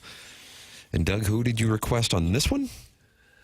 I requested the Mills Brothers. It doesn't sound like this who it is.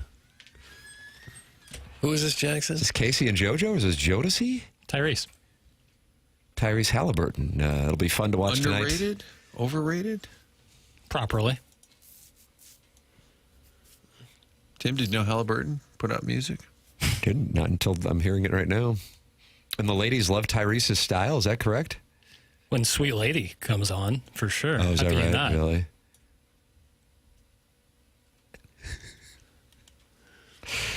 Jake in St. Genevieve is not happy in the Michelob Ultra YouTube chat. Yeah, pickleball is more than just a bunch of chubbies.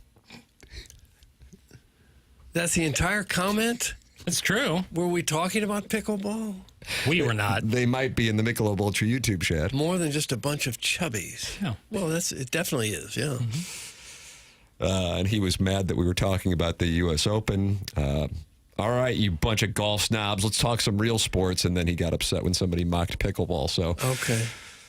Pickleball can be discussed. Golf cannot. You guys ever play pickleball? No, I would like to. It's fun, yeah. It's good. Terrible at racket sports, so I'm no good. Racket sports. That's a problem. All of them. I don't know. Something wrong in my brain there. Doesn't work. Maybe your eyes have trouble tracking the balls coming? A bad baseball hitter, so that would certainly Probably it. line up. Probably a vision thing. I may get burned on this take, but my belief is that pickleball is a little faddish and that it'll eventually... Oh! I'm not against it. I'm just saying I think we're taking out all these tennis courts. Boom, boom, boom, boom. Oh, faddish. I thought you were saying fat-ish. No. You and Jake and St. Genevieve were about to go. No. That it's more of There's a bubble. fad. Yeah, and I think ripping out every tennis court and putting in multiple pickleball Agreed. courts in 20 years may think not. so. I'm not sure on that. Okay. I don't know. I could be wrong. Sometimes they'll shut down open pickup basketball so they can put 2 pickleball courts out there, and that's when I I have rage. nothing against pickleball. But Boy, it's hot right now. Yeah. But so was racquetball in the 70s. Everybody played racquetball. Remember wall ball? I think, does the Francis Park still have some of those up? The Oh, you wall better ball? believe it, brother. That Forest was Park. a great place to get light manual. Oh. The thing about pickleball is it's good for the older crowd. They have a sport they can kind of play without running forever.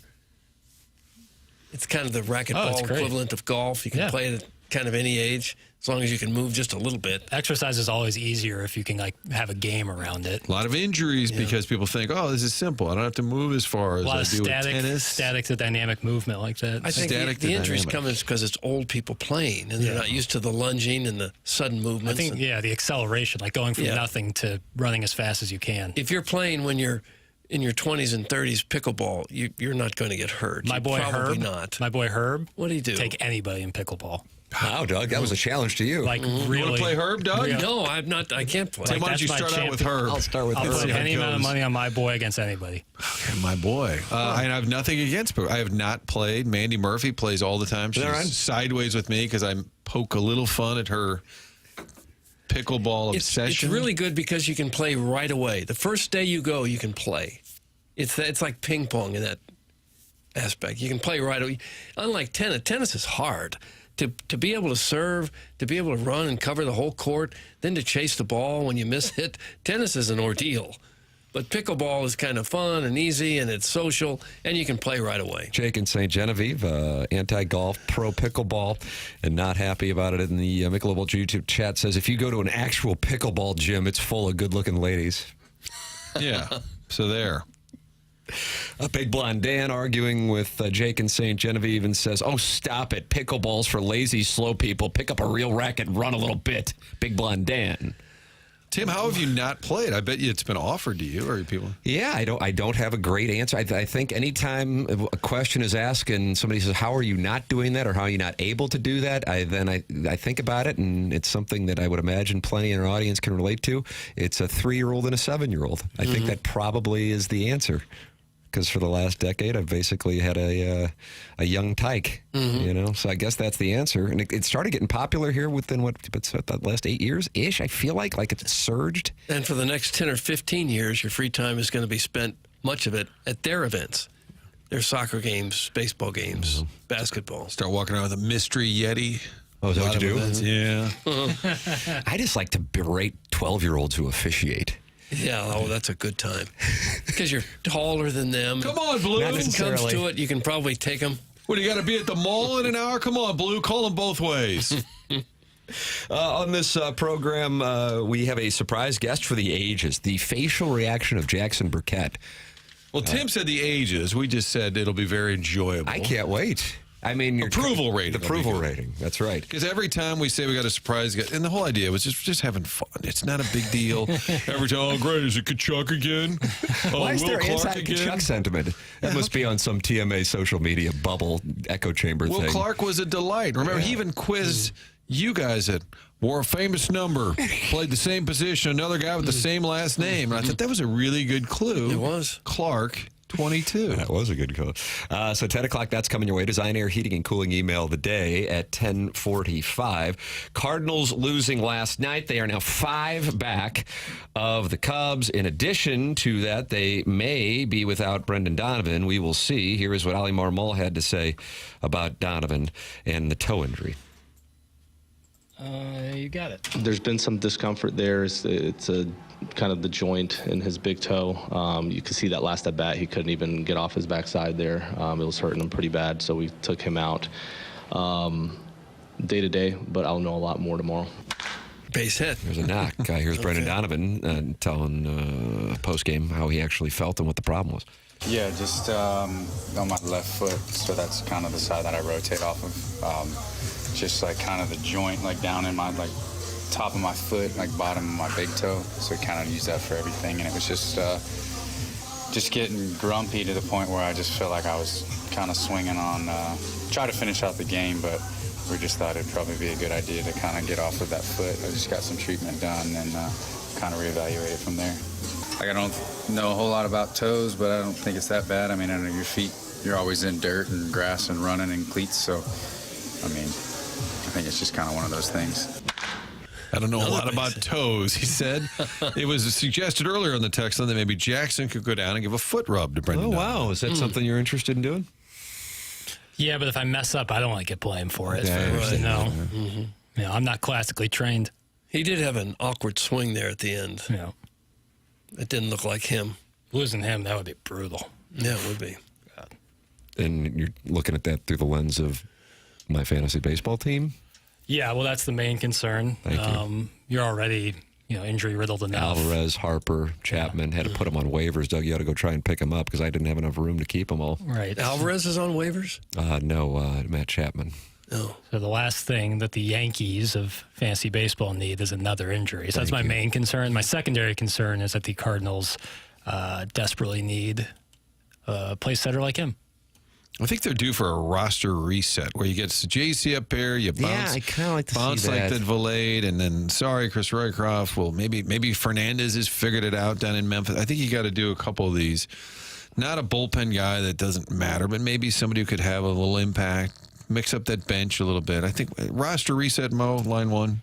For those of you just joining the program in the 7 o'clock hour, we cited the Athletics player poll, which just was released this morning. You can read it in its entirety at theathletic.com, where they asked Major League players the manager they would most want to play for, Bruce Bochy, and Terry Francona finishing at the top of that poll, and then the manager they would least want to play for, and Ali Marmol, and former Rockies manager. This poll was conducted before he was terminated, but Black finished at the top of that. Mike Schilt finished in second. They also asked Major League players a few other questions. Doug, which player do you most like to watch play?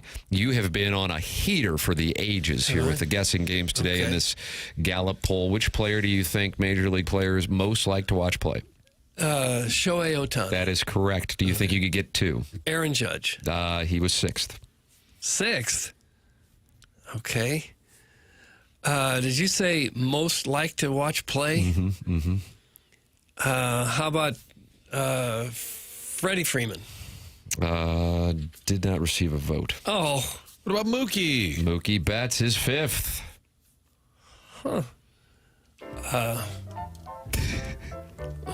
Well, I ain't got to need initials now. BWJ. Bob Williams Jackson. BWJ. Did you say BWJ? BWJ. Plays for the Royals. Oh, Plays shortstop. Bobby Witt Jr. Yeah, Okay. there you go. Oh, you got it. Okay, yeah. Ronald Acuna and Ellie De La Cruz round out your top 5, along with Ohtani at 1 and Betts at 5.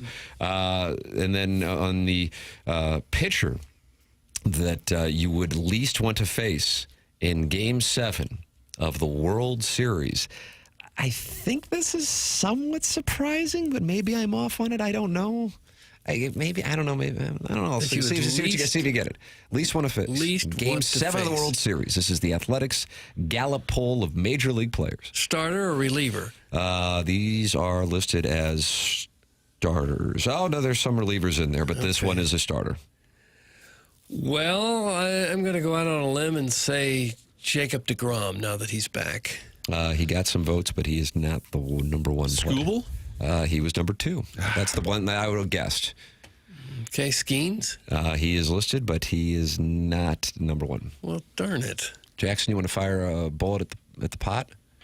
I'm sorry, I've been preoccupied over here. What was the question? Maintenance. He was doing. I was in defense. You were doing some maintenance work. What's going on? You trimming shrubs? Nah, just it was some maintenance work. All right, fair enough. What was the question? Basically, what pitcher would you not want to face in Game 7 of the World The Series? Athletics player poll. So Scooble's already been mentioned. Yes. He's number 2. Skeens has is been not number. mentioned. Yeah. Skeens, Zach Wheeler. Zach Wheeler got votes, but not number 1. Okay, so then this makes me feel better. And it's a starter. Yes. Not Max Fried. He's having a big year. Strider? Nope. Strider got votes. Fried did not. Glasnow got votes. Yeah. Michael King, not John King, for the record. I don't care then. Got votes. DeGrom, Valdez, Trainin, Burleson, Strider. Gonna need initials, Tim. Skeens. CS. CS. Charlie Smith? Nope. He's having a pretty good year. Yeah, I know, but they'd want to face him. Chris Sale? Yes! Okay. Really? Kind of throw you off a little bit? I mean, he's a left-hander. been up, he's been down, he's been up. Yeah. When he's on and healthy. Yeah. He was untouchable last year. When you win all 3 categories in the Triple Crown, it's hard to name anyone else. That's from a player. You want the challenge, but he's just nasty. Another player said, that's the theme, nasty. He's nasty. I got 1 hit off him already, so I know I'm probably never going to get another one again. Nice. He's kind of reminds you a little bit of Randy Johnson. Maybe not that good, but tall left-hander who throws real hard. And the hitter you would least want to pitch against in Game 7 of the World Series. I know where you're going to go, and it's not the answer. So there you go. It's not Aaron Judge. I thought you would go Ohtani. But Ohtani and Judge are 2nd and 3rd, respectively. The hitter did you say the hitter you would not want to face? Nice. And you said the World Series. That's correct. Game 4? Fall Classic, 7. sometime in the 2nd week of November. Okay. After you survive the best of 3s. Oh, the hitter you would not want to face. The hitter you wouldn't. Oh, this is the hitter you would not want to face. Oh, okay. It would be on the list of who you would. That's. How about whoever is playing in right field for the Cardinals that night? How about Bryce Harper? No, good guess, but not listed. Freddie? Got it. Good guess. Harper and Freeman got votes, but not the top. How about Jose Ramirez? Did get votes, but not the top. Soto is correct. Oh. Juan Soto is correct over Ohtani and the Judge as well. Guys, pickleball is for the olds and the fats, and I'm sure I'll be participating very soon. That's from Flip Wilson. Well, it is for the olders. And I guess the fats, because you don't have to run much. I noticed there were a couple of definitives. Martin's right. They're going to regret taking out those tennis courts, and immediately Martin's way wrong. Nice. Pickleball is not going anywhere. I don't think it's going anywhere. I don't play, so this isn't like a bias thing. I think that this is. Well, I just think the explosion. There's probably too many golf courses in the U.S. Do you agree with that? There were, and that just started to change here recently, where they're starting to build. But you had the Tiger boom, and then a bunch closed. Plus, you had 2008, and now, as far as private courses, you have waiting lists and initiation fees are just absurd, and that's all over the country, in South Florida especially. And now they're starting trying to build some again. But yes, for about a quarter century, Martin, that would Like be accurate. public courses, too many. They were shutting them 2016, down. it was really bad. Yeah. Too many out there. They were closing way faster than they were building them. I'm not predicting pickleball is going away. I just think there'll be a pickle correction. It's for old people, and that's why Sharon plays. That's from Sharon's Ledoux pool boy, who is really sideways with his employer. Was it wrong for something to be for old people? You're against No, I older don't think people being pickleball's- able to stay active? No, Herb's it's not old. Herb's certainly not old, and he'll take any of your measure. People are saying I'll put my money on so and so versus Herb. No shot. Wow. No shot. Herb is that good. Yes, I wouldn't be saying this. Like, I wouldn't put my buddy on blast like that if I didn't truly mean it. He is unbelievably good at pickleball. I might go watch Herb play. Yeah. Is he available to watch on YouTube? He has a pickleball Instagram. I won't give it away. Well, now I'm going Why to would find you it. tease us Is like it that? Ella Reese BBY? Yes, it's Ella Race BBY. Go check it out. Pickleball is for middle-class fats from Wentzville who get worn out when walking to the court. That's from the Warren County Wizard. Well, isn't that like most people? Most people are not in great shape. Most people cannot run around on a tennis court.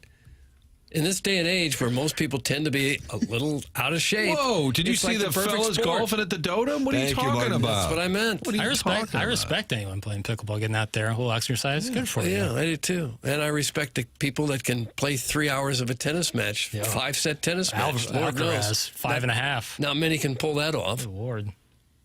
Yeah, definitely.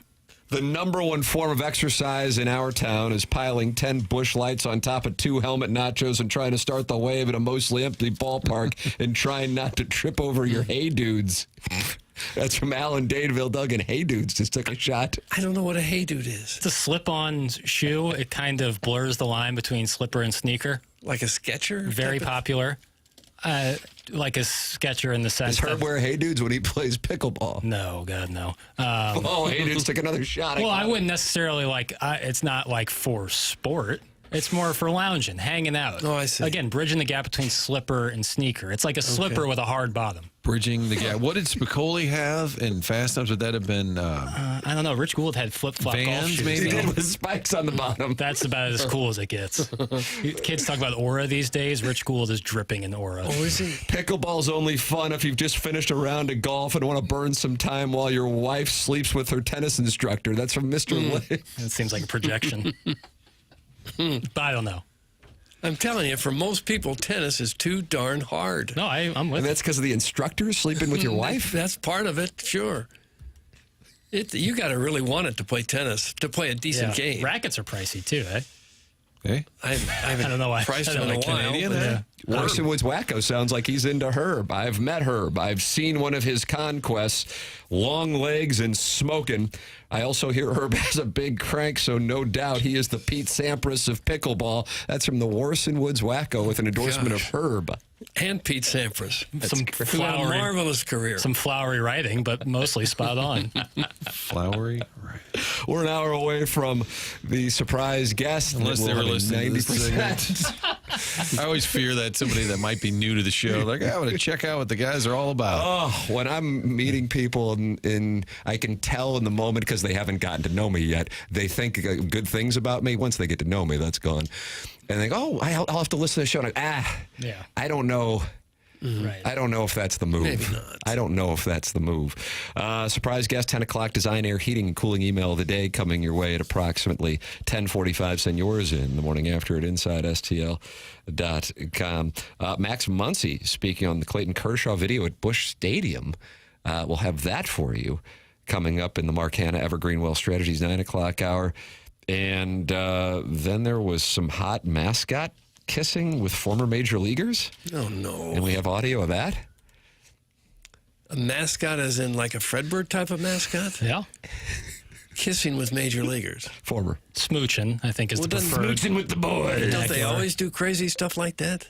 Not usually. Well, I don't want to step on the Again. audio. Yeah, you know what? We're getting better at teasing. All right, sorry. That's all coming your way in the Mark Hanna Evergreen Wealth Strategies 9 o'clock hour. Surprise guest at 10 o'clock. And the Design, Air, Heating, and Cooling email today at 10:45. There's your Stiefel dossier. This is TMA, presented to you by Brown & Crouppen on 101 ESPN. And you can watch it on the TMA STL YouTube channel.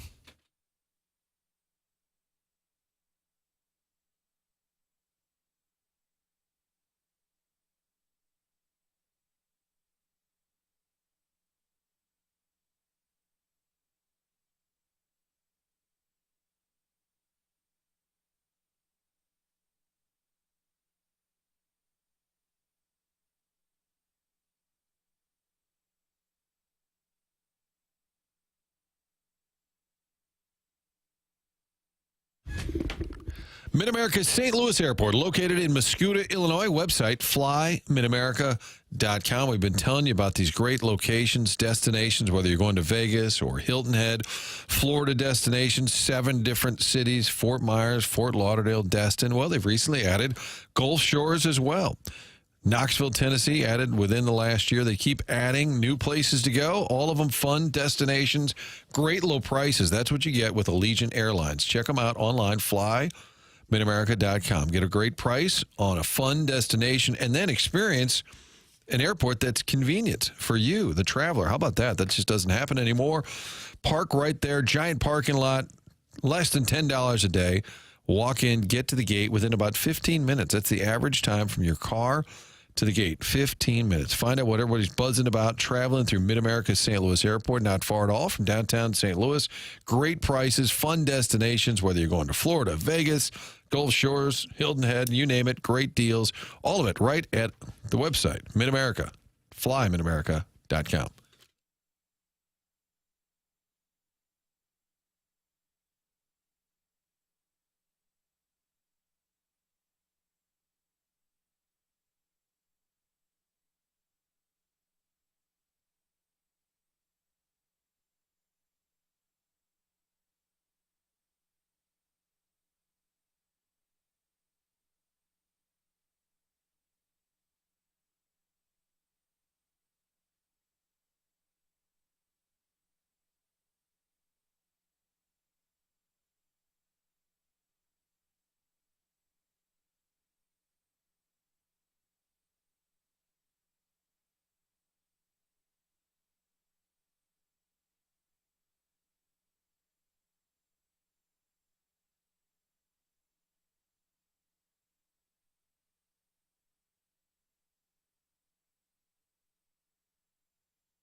This is Jackson with a Sports Center update brought to you by Saliga Heating and Cooling right here on 101 ESPN. Tonight, you're going to get Game 3 of the NBA Finals. Thunder and Pacers heading back to Indianapolis again. That's going to be right here on 101 ESPN this evening. That was another Sports Center update brought to you by Saliga Heating and Cooling, a Daikin heating and air conditioning dealer.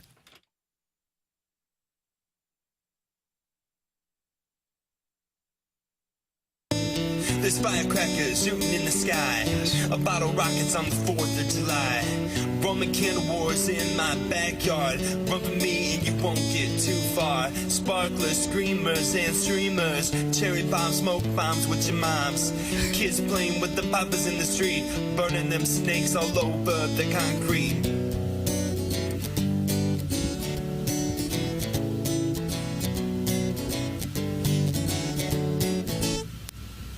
It's our 4th of July, so let's celebrate. Get your friends and family now, don't you be late. It's a celebration tonight. Yeah. July is hot and so are your fireworks. Before you can shoot them, make sure I'll be honest, I could listen to this. Oh, I could too. Wonderful. But I just have to, I get caught up in the music. There's an ASCAP fee if it goes too long. That's right. I think that's the core issue. I have to stop it. It's TMA presented to you by Brown and Crouppen, 101 ESPN. The program also can be viewed at youtube.com/TMA STL. Surprise guest coming up at 10 o'clock. Design, air, heating, and cooling email today coming up at 10:45. Email in the morning after at InsideSTL.com. Text in 314-399-9646, and they are not happy. Oh. This sucks. Hey. It's from the 314. And they're still unhappy with pickleball. Some are pro pickleball, some are anti. Pickleball is for those who have a bottle opener on the bill of their frayed cap. That's from the self-made I stay-at-home haven't seen duo. that in a while. You do see it, though. Do you really see it? Yeah, I saw a gentleman with one on his flip-flop, and I thought, wow. A bottle opener on the flip-flop. Yeah, well, that is cool. Could you just carry a small one and put it in your pocket? I keep one on my keychain. Oh, do you? Mm-hmm. How many bottles do you have to open? I'm a big bottled beer guy. Like, if I'm not drinking a draft beer, I prefer to have a bottle. So many that you have to keep it with you at all times? Well, it's better to have one when you need it than not. But you're not a big drinker. He had a 6-pack of Corona at the Florida combine that we were in. Compound, whatever. I just stared at Tim. They were just sitting there for days. I'm like, all right, I'll just get my own 12. I don't want to, like, because then he notices I've been drinking his. He had, like, care. We were working that week. We It's have our tough. own stashes. I respect stashes. Nothing wrong with having a stash. That's right before I took his Propecia. You just went through my fruit salad pill bottle. I am when I'm having a beer, I prefer the bottle. And then even if I'm at a restaurant, and then the waiter or waitress will come over and say, "Would you like a glass as well?" And I said, "No." I said, "I'm a meat and potatoes guy. Guess you don't listen to the show. That's weird, but okay. Thank you." And I'll just have the bottle. That's my move. I'm weird with beverage vessels. And Don't say beverage vessel. So I'll be as brief as I can. If I'm at a restaurant, number one draft pick there would be draft beer, please. I want it on draft. If you don't have that, a bottle, and I'll drink it out of the bottle. If you don't have that, I'll take a can, and then I do want a glass of that. Otherwise, I just don't you like get that aluminum taste in your mouth sometimes. Yeah, and the bottom part of a beer, the can, not my favorite, but if you drink it quick enough, yeah. Like on a golf course, having a Michelob Ultra, shout out to the YouTube chat, delicious. The slim can there is perfect on the golf course. You ever order the Mexican beer in the bottle, and then they give you that little wedge of lime, and you shove it in there. Shove it in, flip it. Flip it with your thumb, and I've done that. I've opened it, and it just sprays You across gotta have the your table. hand over the top of it. Wife is like, "What are you doing?" This ain't my first rodeo. Yeah, you mix in that lime flavor, but accidentally spray the waitress. Jake in St. Genevieve, Martin, who was complaining about the golf talk, is now mad that people don't like pickleball. I can't imagine hating pickleball. Nobody is telling you to play. This is bizarre. It's from Jake in St. Genevieve, and this pickleball thing in the Michelob Ultra YouTube chat is really It's got them going, causing problems. Who would have thought? Some don't see it as a legitimate sport, I guess. And for the record, I'm pro pickleball. Just concerned that it exploded so fast that there might be a little bit of a correction at some point with all of the courts. But I could be wrong. We've got a professional team, the Shock, owned by the Chaffetz family, and they're bringing the team to town. The St. Louis team is actually really good. So Jackson, you, me, and Herb, go watch them play. Look at that. Yeah, maybe Herb will be on the team for that matter. Yeah, I'm pro-liberty. That's really kind of my foundation. I'm anti-kink. That's why your shirt says "Suck it, England." That's exactly right, just like Miles Mikolas. So if somebody enjoys pickleball, I couldn't care any less. If somebody enjoys golf, I couldn't care any less. If somebody says I don't like golf, I couldn't care any less. I don't like that. I couldn't care any less. So I don't know. I don't know what the source of the consternation is. Why would anybody be upset because someone else enjoys a sport? Take a listen to this and see what it sounds like to you. Some people like some things and some people don't like other things. Think about that. I would think the most annoying sport to other people might be golf, because you can just live near a golf course and possibly take a golf ball to the face. Or to a window or something. That's an interesting question. What's the most annoying sport? Nothing else should really bother you. Right. It's just annoying to watch, to witness. If you're not playing, what is the most annoying sport? If you're not part of it. Would you live near a golf course if you hated golf? Because your backyard would always have a couple of balls. I think it would be golf, especially if you're a friend or a significant other of someone who loves playing golf. It's like, hey, I'm going to go play golf, and they're gone for 5 hours, and you're like, oh my god. Well, I shaved my balls for this. Says I can't wait for all these pickleballers to die off. It's the most annoying sound ever. So he says it's pickleball. Oh, I have heard that the sound really. There was a story on Real Sports with Bryant Gumbel, which I miss. It is no longer on the air, and they detailed the issue with pickleball and how the sound of the paddle hitting the ball actually is triggering for some people, and it is becoming a problem in some areas. So I wasn't intending to get down this road, but yeah, pickleball has actually caused some problems. And for the record, I couldn't care any less, but I don't live near a pickleball court. I live near a carport. It's been a big issue at Greenbrier Country Club there in Kirkwood. They wanted to build pickleball courts next, I guess, close to the clubhouse, but some of the nearby residents thought it was too loud, and they've been fighting them over it. So I don't know if they ever got that settled or not, but it doesn't seem to make that much of a noise. Maybe it's the people screaming and hollering. Like Monica Seles? Just enjoying it, grunting when they hit. Grunting when they're hitting a wiffle ball? You're basically just hitting a wiffle ball. It doesn't make that much of a sound. Jackson, can you dial up some pickleball noises? Yeah. And then if we ever have a pickleball soundbite, you'll have it handy to close out the soundbite with that noise. Some people like JBB. I guess that's Jackson Burkett. And some people like Dougie V. But I hate them more than anything in this world. That's from your mom's lesbian lover. Wow. What a text. Oh, at least we're in it together. Yeah, you guys are bonded by that. If you're a man and you play pickleball with enthusiasm like Jackson's love of the NBA, you might take the strap. Oh, that's from the Warson's wife. Boy, I didn't know this pickleball thing. Martin, you have a lot of people in your camp. I'm not against pickleball. I'm just concerned it expanded a little too rapidly, and now everything's just ripping. What's that over there? Tear it out. Put in pickleball. Tear that out. Put in pickleball. Cycling getting a lot of votes. I had a feeling that was happening, and my understanding is that can get it to be a hot button topic in the St. Louis area. Don't go there. Yeah, exactly right. It's all good if they just follow the traffic laws. It's such BS that you can just blow. Martin told you not to go there. No, but I'll be no. Godspeed. They're going to be out front. You have no idea. They're already here. I'm pro cycling. I love to ride a bike, but when you get to a stop sign, you have to stop. If you're going to use the road, you have to follow the rules. They usually do, don't they? No. And they're like, oh, I'm wearing my cleats. I can't put my feet on the ground. That's your problem. Oh, okay, gosh. Careful. I'm just telling you. I like cycling. I think it's great. And it's totally cool if you follow the rules of the road. I totally respect it. It's good for the environment. It's good for exercise. And then when you're like, I've had it where people are like a jackass about it and like are like screaming at me on their bike when they just blew a stop sign. And you almost hit them turning. Yeah, the audacity. That's what I say.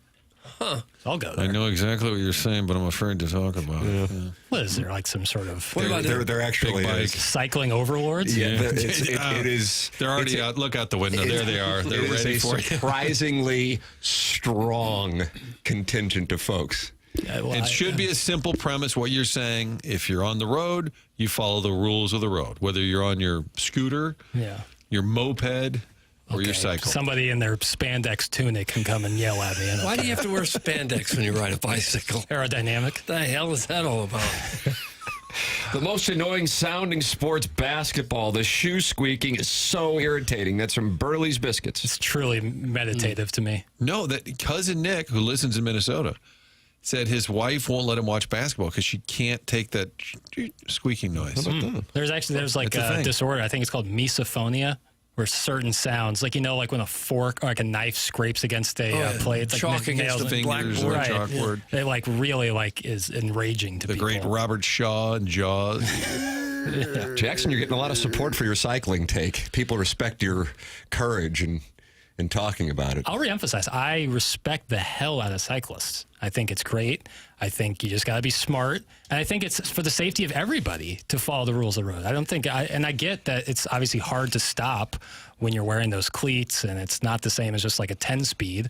But at the same time, we're all trying to share the road together. Is it the not stopping that bothers you, or is it the fact that sometimes they're in their lane and you'd like to go faster and you can't get around? The latter does not bother me. It's not stopping at stop signs. It's dangerous for everybody. Jackie is right on here. Cyclists want to be seen and treated as cars until they can pass you on the right at a stoplight, and then they're fine being bikes again. That's from Nordique, a hockey elephant. Right. And I think if there's times where you can do it strategically and you're not going to be a danger to people, okay.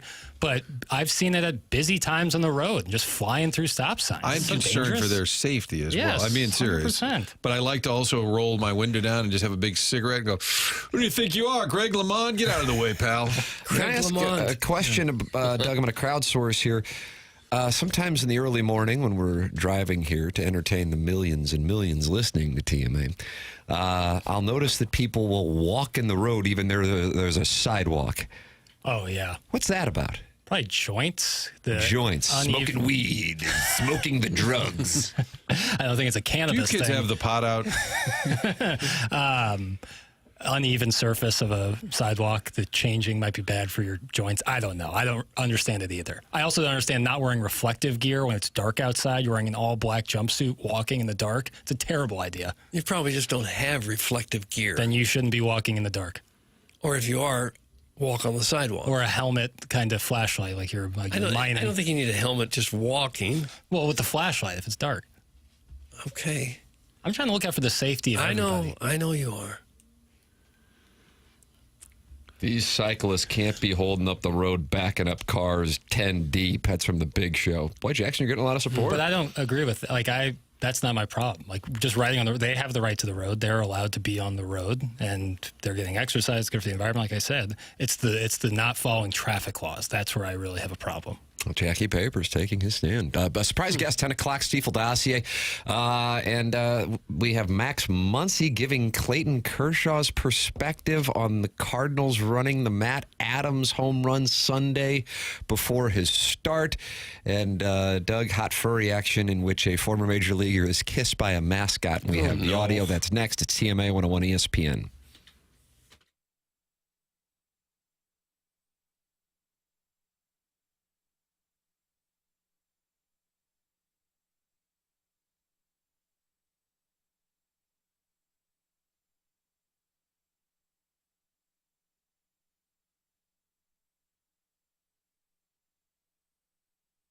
If you are someone who is looking to purchase a home or refinance, or if you were looking to consolidate some of your ugly credit card debt, maybe you don't know exactly what direction to go to do any of these things. Well, let's make it easy for you. You call Stewie from Stewart's American Mortgage Corporation. You have his personal cell phone number right here to call him, and that's the number that he really does use. I've talked to him on it. This is his cell phone number, 314-324-4440.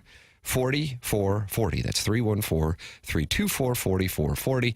He's going to help you every step of the way. If it's a new home you're looking to purchase, he will get you to the closing table fast. Try 10 days, and he will get you the best interest rate possible. And he also has the bagel loan that can help you out as well. What's the bagel loan? Well, if you borrow $200,000 or more, there's no underwriting fees, no appraisal fees, no title fees, no lender fees, and no closing cost. Stewie is your guy, and he makes it easy. Any questions on rates, the industry, the trends, give Stewie a call. Call him directly on his personal cell phone at 314-324-4440, or you can Google the bagel loan.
Is this Groove Thing?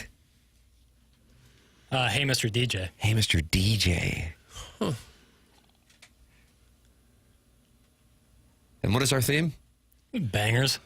Bangers. Doug, today's theme is bangers. Banger, okay. I'm looking at the dossier. I Makes don't sense. see it. Yeah, it's a sneaker. Oh, I had a clearing the deck for you to file away. Okay. One of those 10-2s or 10-3s that I sadly miss out on. The other day, the Mariners retired the 51 for Ichiro and Randy Johnson combined because they both were teams, multiple players wearing significant 7. numbers. And they've retired the 4 of them. Yeah. Does 42 Gary count? Unger, Because you have Joey Mullen, Bruce Sutter Ray and Barrett, Jackie Keith Robinson. Yeah, okay. Same with the Yankees with All right. Mariano. Well, save it. Save it for clearing the deck. Yeah, not bad at So all. we just cleared the deck. Might have just cleared the entire deck. Martin, you're getting accused of being a rights holder? Oh, that's happened before. Really? No, I mean, on this show, they've called me a rights holder. I think. But I mean, I'm like in the Oh, general not- population. no, like when you're no. out in Gen Pop. No, outside of... Being in this show, Doug, it's like Alcatraz. You When you're on understand? the outside. Yeah, but when you're in Gen Pop. No, I meant on this particular show. Okay, that's surprising me. You don't strike me as ever getting called a rights holder. You don't have rights holder. No. And I don't think Doug, I know Doug's not a rights holder. Doug's just optimistic. So when the rights holder thing gets thrown around, this show's usually immune to it. I'm PLTDing catching up this morning, and I'm curious if Martin vacations with Alia. It's from the 618. Oh, To clarify the conversation, I was saying I think he believes a lot of what he says. And Tim was saying I think there's a salesman aspect to it, which for every coach and Trying to keep manager, his job. I would agree that there is part of that. But I think if you know him, I think he believes a lot of that stuff, even if some of it is salesman-ish. And he just digs in. And I don't think it helps him when he's overly confident after a bad loss. Tone is often important.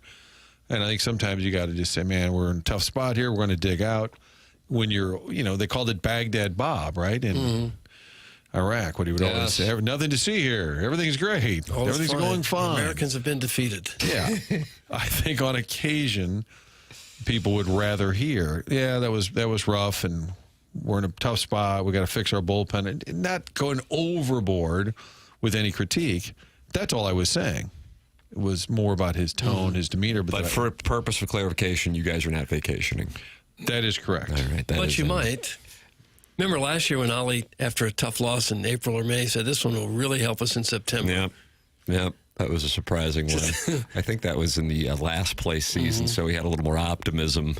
That was in 2023, following what was a really good team in 2022. Jackson, we have fun with audio. Certainly a lot of attention paid to Clayton Kershaw's comments following Sunday's game, in which he shut down the Cardinals, and that was asked about the Cardinals playing Matt Adams' home run off of him in the 2014 NLDS, and paraphrasing, he said it was Bush League. Oh, you have that? Well, take a look. He's refreshing your memory here. Yeah, I think it's a little Bush League, but I don't expect anything less from these guys, so it's no worries. There you go. Okay. So Max Muncy was asked about it. What's the context here? He was asked directly about the Cardinals and the Kershaw video, and then expounds on that. Okay. It's kind of been a reoccurring thing we've seen with, some teams. They keep trying to, play troll videos like that. And, I don't necessarily know that was the case. I think it was more so just celebrating a moment of Cardinals history for them. But when you're opposing team and that's the video that's popping up, it does feel like they're trolling you. And, it does seem to keep happening to Kersh. But at the same time, when you're one of the greatest pitchers of all time and you've been pitching in this league for, 18 years as he has, and you've gotten all the accomplishments, then, teams want to kind of take advantage of that. And it never seems to work out well for them, but, they keep doing it. That was in foul territory. That's probably the perspective that I would agree with. Yeah. A reasonable take. He said the Cardinals are celebrating a big moment, but he's like, careful, it's not working. I noticed on MLB Network that Joe Madden has a segment. I think it's a Cup of Joe, maybe. And Brian Kenny, they're going through like rapid fire topics. And one of them was, what did you think of the Kershaw video? And Joe Madden was kind of down on the cards for doing it. And kind of, and I think, I think he said, and I don't want to misquote him, what I said initially on Monday is that if it went higher in the food chain, they probably would have said, don't do it. Like the DeWitts, the Moes of the world. But again, I don't think it's a big deal at all. What I've never nailed down was the timing. Was he taking the mound and then they cue up audio like, Adams crushes it? I don't know how it Jackson, you were in the ballpark that day, but you don't recall what time. I don't remember exactly when it was played. Because you had your beer opener out on your sandal.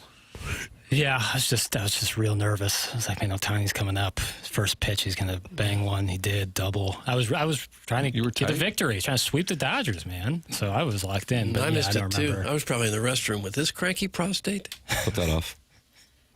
Snag that audio if you would. And this is the hot furry action that's taking place at the Philly Fanatic. What do we have going on here? This is pretty cool, actually. NBC Sports Philly has been doing some of their broadcasts from the bleachers in the outfield recently. John Kruk, Tom McCarthy. Tom McCarthy the other day caught a home run ball in the air with a glove while calling the game. How do you do? It was unbelievable, and he threw it back.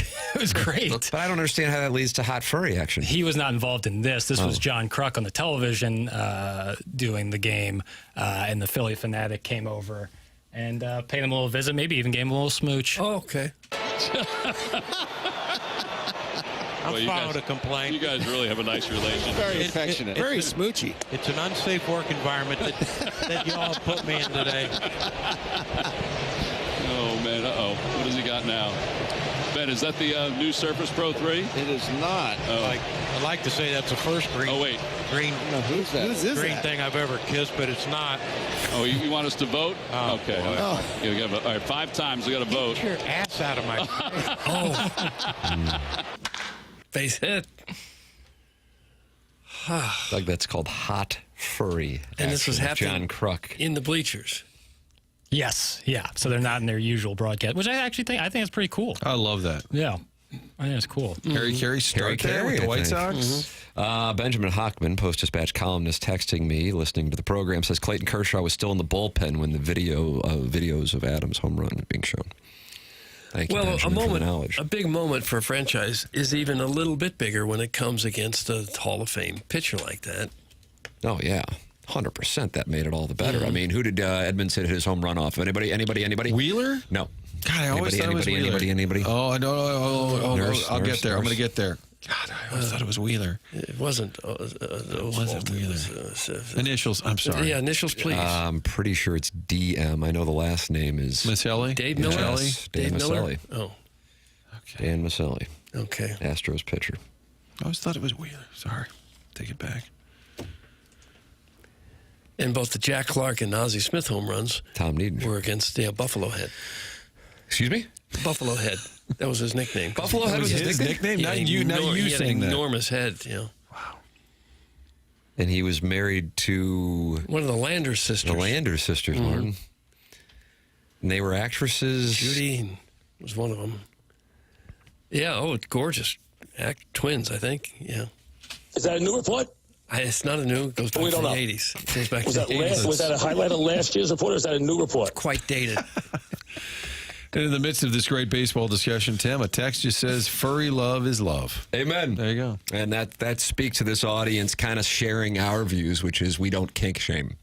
And this show I do is on occasion. Just passionate about. We're also passionate about surprise guests, and we're 25 minutes away. I can't wait.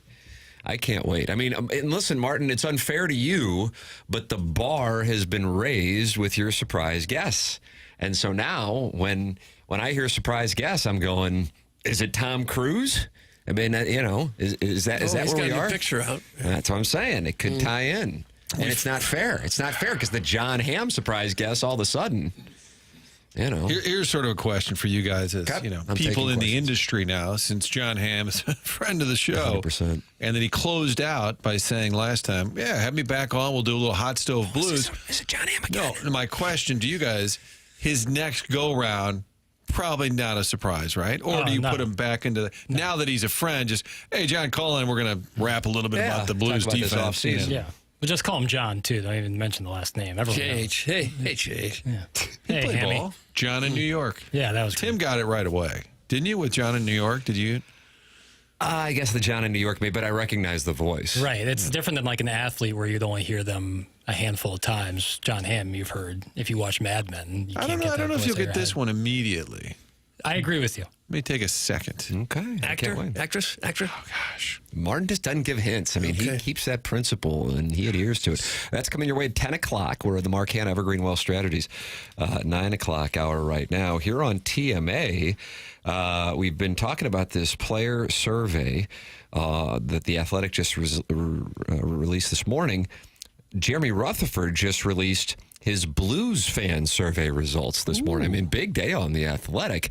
I actually participated in this, and we will have the results, which were just released here within the last few minutes. That's coming up. Next surprise guest at 10 o'clock, Design, Air, Heating, and Cooling email of the day at 10:45. There's your Stiefel dossier. This is The Morning After, presented to you by Brown & Crouppen on 101 ESPN and the TMA STL YouTube channel.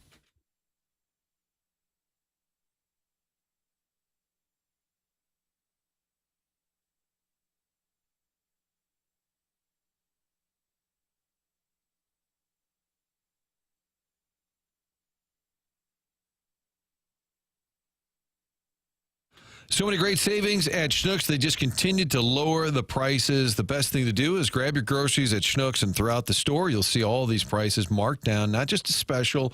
These are markdowns you can count on. They also have those digital shelf tags telling you about other savings. Groceries have gotten more expensive. They realize that at Schnucks. They're doing their best to knock down prices on multiple items. It started at $2,300, and we just kept adding to the list, adding to the list. Easiest thing to do is stop by your neighborhood Schnucks when you're ready to load up on groceries, and download the Rewards app. That way, you're saving money in addition to getting those groceries. Every time you leave, you'll find out what your balance is. Stock it up, save it up for later in the year. Save $15, $20, build it up to $50, $60. It's great. Every time you have groceries, you're earning money into that account. Make sure you've got the app. They'll also alert you to things that you often buy when they're on special. But right now, so many things are already marked down.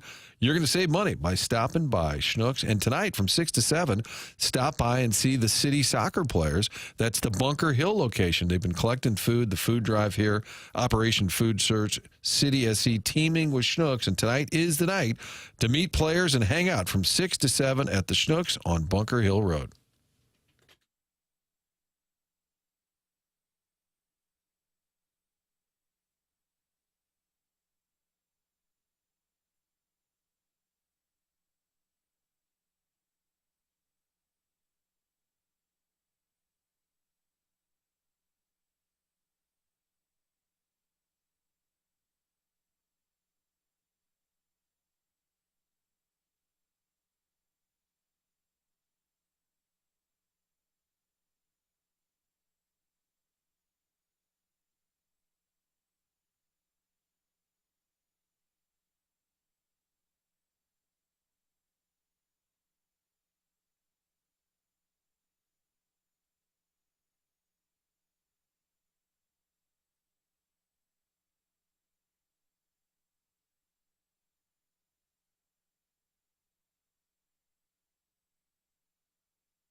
be up all night. Let's go Blues, go for the gold. For that cup I'd sell my soul. Nothing better than playoff time. In the NHL, you got to be primed. Come on, boys. Keep your head on a swivel. Heading for the top, not the middle. People might think I'm crazy, but if we just get hot, we can win this battle. It's Team 801 ESPN. The show is presented to you by Brown and Crouppen. Well, the Panthers are going to try to win a second straight, baby. And the series all will get underway again tonight. Jackson, neither one playing last night. Nobody last night. Travel day for the NBA. So. Travel day. They needed a few extra days on those private jets. I don't think it's right. I think they've absolutely should have played last night, but what are you going to do? Did they sit in Oklahoma City for 3 days and just practice? And have a pony? Oh, I bet they fly to Indy. You think they fly home? I bet they flew to Indy on Monday. But what about media commitments? No, I'm saying last week, between Thursday and Sunday, games 1 and games 2. Right. You just sitting around a hotel in downtown OKC? Like, is that probably not great? Required, like, not to leave? They'll be heading to Indianapolis for tonight's festivities. OKC minus 5.5 on the road, by the way. Over under 228.5 for tonight's game. So they're playing Wednesday and Friday, and then they don't play again until Monday. Right, another travel day situation. How about that? I would think they would want that Sunday. I wonder you would think. But I guess the U.S. Open? Yeah, good call. And I know and maybe they schedule around the Battlehawks weekend, but now the Battlehawks didn't make it, so... Right, now they got to change. Maybe they will go on Sunday. I wonder if they'll move it up now. But Doug, Jeremy Rutherford with the Blues trying to win the baby, coming up short, 1.6 seconds away from the second round. It's still smart, so I'll be transparent with you. It's only been approximately 46 days. And the Blues fan poll has been released on The Athletic this morning from Jeremy Rutherford. Now, I participated in it. 1,800 others participated as well. Okay. Here are the questions, and I'll let you know what the responses were. All right. Was this Blues season a success? Here are your choices. Yes, it was beyond my expectations. Yes, but the Game 7 loss put a damper on it. No, the way the Blues finished proved they could have played better all season. No, regardless of making the playoffs, I had preferred they avoid the murky middle. What would you answer, and what do you think was the most popular answer? I would answer the second one. Yes, it was a success, but the Game 7 loss put a damper on it.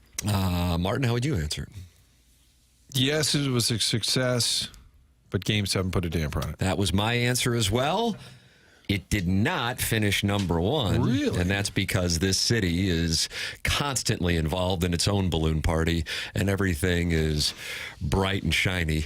Except for this text line. Our future and this text line. The answer was yes, it was beyond my expectations. More than half of respondents voted that way. And I would just tell you that's just horse crap. But you know what? We don't kink shame, and we don't tell people what to think. And if that's what you think, then God bless them. You do tell people what to think. Yes, and I kink shame. Most definitely I do. No balloon shaming is what Tim's talking about. Okay. I just don't know how you can. And I mean, you're 1.6 away from being one of 8 teams left, and you give up 2 goals in the final 2 minutes. But hey, if you forgot about that, then I doff my cap, because I obviously exist in a constant state of misery. And so I envy those who do not. 51.3% said yes, it was beyond my expectations. 45.3% said yes, but Game 7 loss put a damper on it. And then 1.8% said no, the way the Blues finished proved they could have played better all season. And then 1.7% said no, regardless of making the playoffs, I'd prefer they avoid the murky middle.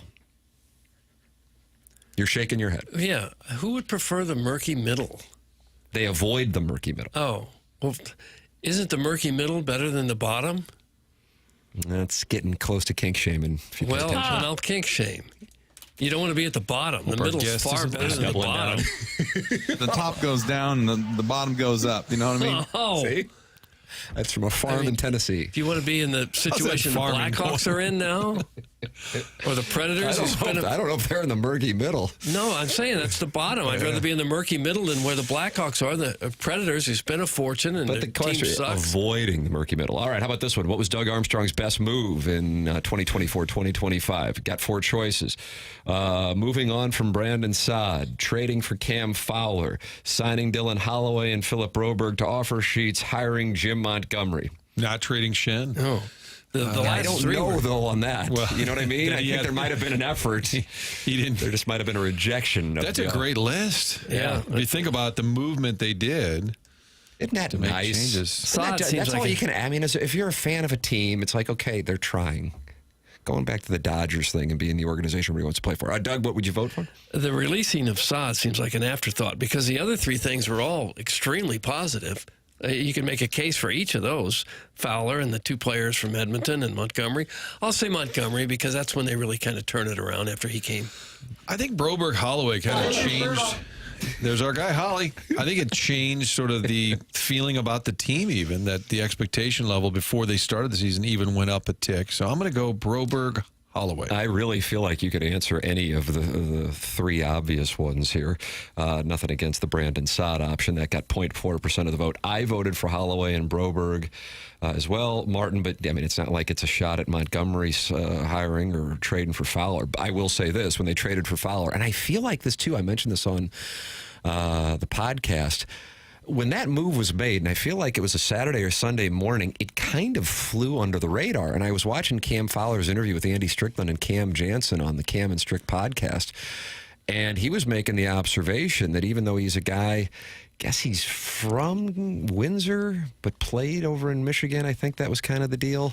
But he said, listen, when you play out on the West Coast, you can kind of be forgotten. And I think that's what played a role in it. If you knew about Fowler from his talent as a young player coming up, maybe you were a little bit more excited, but it was a move that flew under the radar at the time, I think, relative to its eventual impact.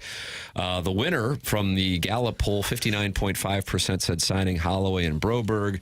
Hiring Montgomery got 34.1%. Trading for Fowler, 5.9%. Moving on from Saad, 0.4%. It seemed like when they got Fowler, the team wasn't really in the race, and it was like, what are they doing here, getting an older defenseman? Well, I mean, you had Suter logging ridiculous minutes at his age, and I think that was one of the core issues. It felt like a necessity, but not a game changer. And then the more you saw him play, like, wow, this is a pretty... And then he really stepped up when Parayko went out. Really slick move by Armstrong. And I also think the fact that Fowler said yes was a big... Because he really wasn't sure he wanted to come and now here. He loves it here. His closing press conference after a day or 2 after they lost really went out of his way to just say how the organization took care of his family, and he just couldn't heap enough praise on his experience. And yet at the time they offered it, he wasn't sure. He said he called around the league and asked people, should I do this? And him getting the approval from other people, or the Blues having a good reputation, went a long way towards that happening. That was huge. Your confidence level in Doug Armstrong. It's on a scale of 1 to 5. What is your confidence level in Doug Armstrong? 5 being the best? Yes. I'll give him a 5. Martin. Nobody's perfect. 4. I went 4 as well. And 55.2% answered 5, 40.1% answered 4, 3.7% answered 3, 0.8% 2, and 0.2% answered 1. Boy, you really got to be digging in if you got a level 1 on Doug Armstrong. Let's see. There are a few other questions that I thought were of note, and I've got to kind of pick my spots because we have our surprise guest coming up here in a matter of 7 minutes. Should the Blues try to sign Mitch Marner? Yes or no? Well, sure. Why not? Martin. He'd be the best offensive player they have. I'm going to say no. I went with no as well. I got to spend some money. I want Holloway locked up. That's the issue. Broberg locked up. You got to pick and choose. And I also want I want to know more about that Toronto DNA up there. What's going on? I also thought about that as well. No got 77.3% of the vote. That surprised me. Jeremy Rutherford writes, what if Blues fans were asked about signing an unnamed player who had 100-plus points last season? I wonder how much of the resounding result is the fact that the Leafs have underachieved for years as a team, and Marner's been the focal point of that. I'm not saying that's the reason. There's also damning video evidence of him not being the grittiest at playoff time, and a projected $13 million AAV. Oh, well, that'd be too steep for him. Well, I think that's it. Where do you put your money? Yeah. I'm a little concerned when the cap keeps going up. I don't know that the Blues have the revenue there. And I'm being honest. I think it's going to be a stretch because the New York teams are going to have more money. Chicago, Montreal, they have a lot more money. That cap's going up, each of the next 3 years. He doesn't seem like a $13 million a year player to me. That's why I said no, Doug. Yeah, well, until I heard that money figure, he would certainly make them a better team, but at that price, it wouldn't make sense. Jim Montgomery, is he the best coach the Blues could have hired? He got 93.5% approval rating on that one. That's not surprising. I thought there was a question about trading Jordan Kyrou, but I don't see it in the results, and maybe I'm just off the mark on that. I would have been curious what the results are. I thought that was on there. I'll have to text JR and see if I'm just off on that. I'm sure you're not off, Tim. It's probably JR's fault. Thank you for saying that. I think you're going to get I think you're going to get a little pat on the backside from me in the commercial break, so maybe keep the YouTube cameras on because we've got a surprise guest coming up in 5 minutes, brother. Here we go. Okay. Surprise guest. 10 o'clock right here on TMA. Who will it be? Jackie Papers or was it Martin? Or both of you said 90% approval rating from the audience? Can't wait to find out, Doug. Here we go. All right. Exciting Coming up times. next on TMA 101 ESPN.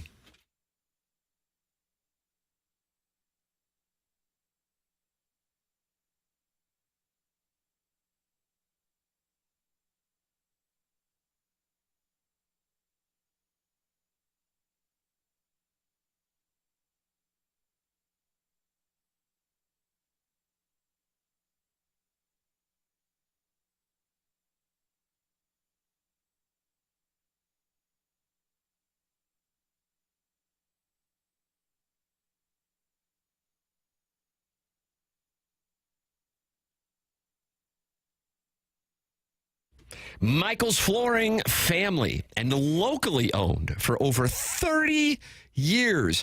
Michael has taken great pride in helping and making sure his employees are happy and that they make a great living. His passion's flooring. And when you order from him, he wants you to have the best experience for the best price. They have 3 locations right here in the St. Louis area.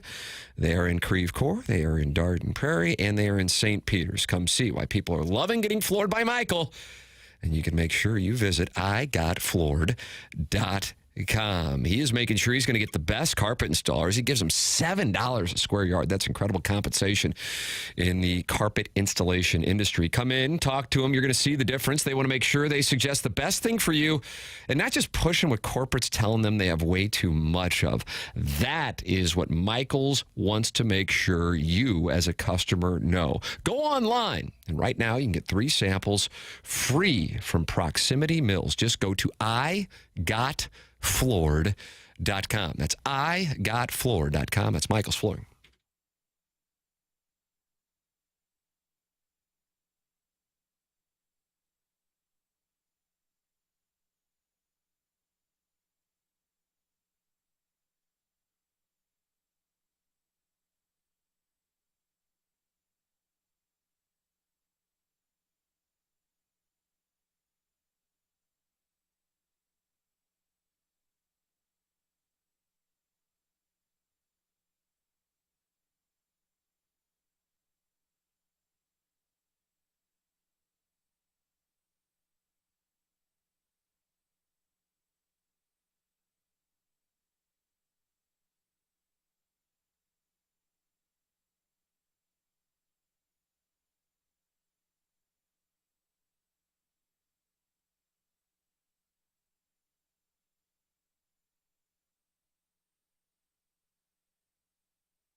This is Jackson with a Sports Center update. That's driven by Johnny Londoff Chevrolet and Johnny Londoff Autoplex. Cardinals back in action today following the loss last night to the Blue Jays. They try to salvage a win out of this series. 1:15 is your first pitch with Matthew Liberatore on the mound. That was their Sports Center update, driven by Johnny Londoff Chevrolet and Johnny Londoff Autoplex. See them at Londoff.com. Chevy, together we drive. Are you kidding me?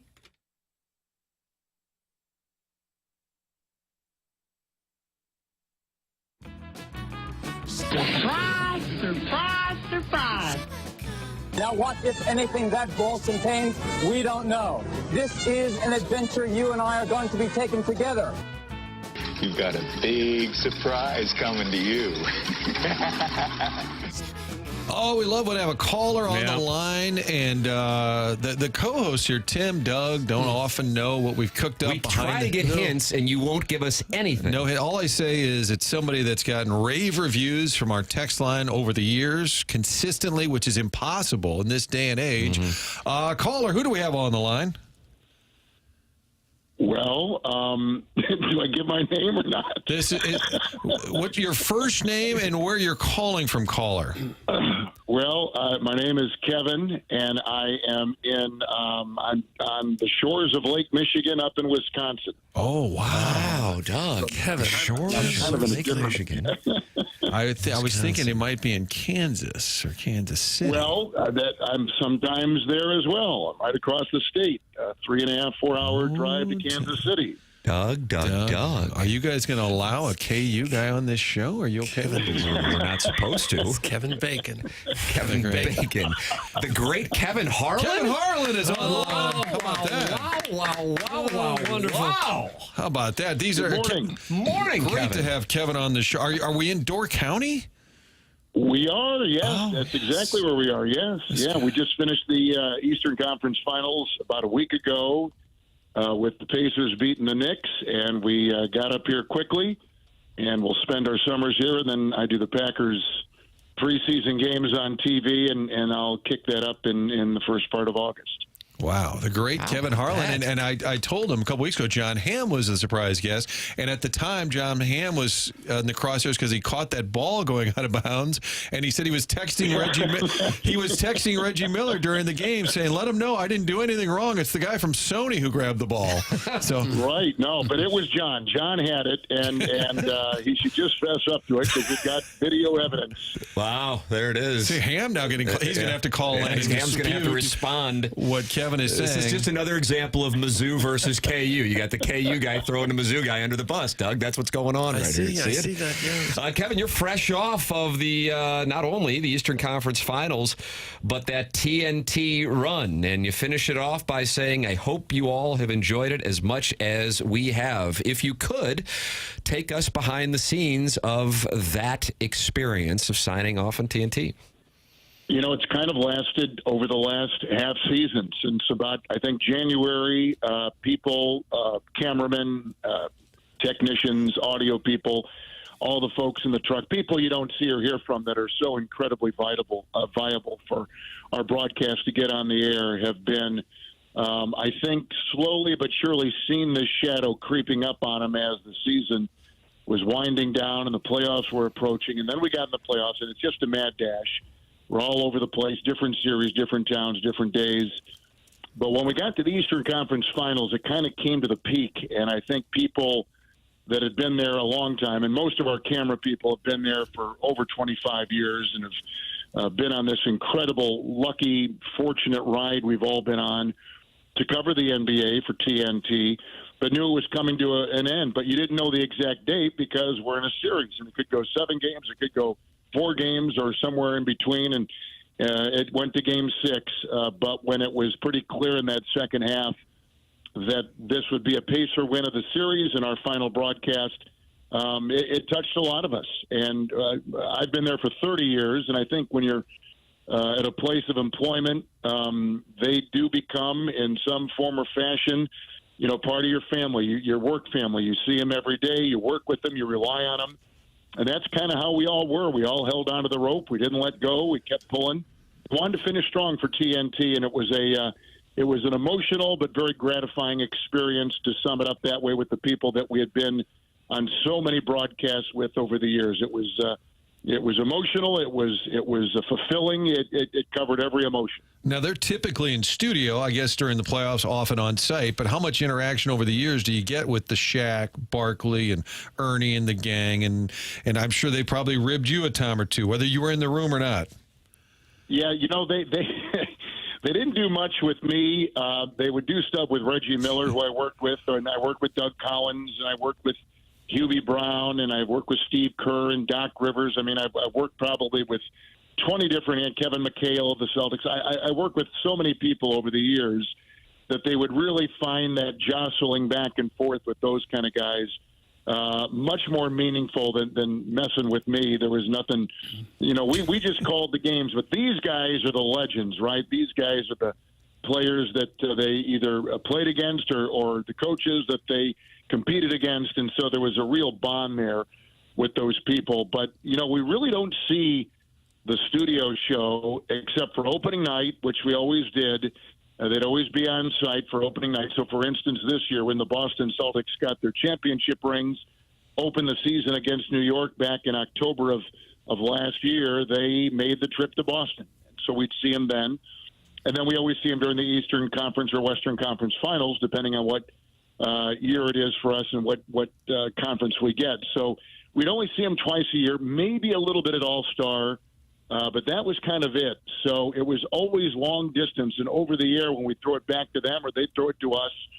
But here's the thing that's so interesting about those guys, and we all have friends like this in our lives. You'd see them once, twice a year, and for whatever, amount, but it was always like they had seen you every day and felt like you were part of their world, and vice versa. We always felt they were a part of our world. So you'd see Shaq, you'd see Charles, or you'd see Ernie or Kenny, and it was like you're just picking up a conversation that you ended 6 months ago. So they're all incredibly great. The one people, what are they like? They are, all four of them, they're all in the Hall of Fame as a foursome, but they're so kind and so thoughtful and realize the moment and where they stand in the landscape of broadcasting and certainly the NBA. But they'd also sit down and have a lunch with you or visit with you on the ride to the arena. It really was incredibly gratifying to be with them whenever we were, in the same room.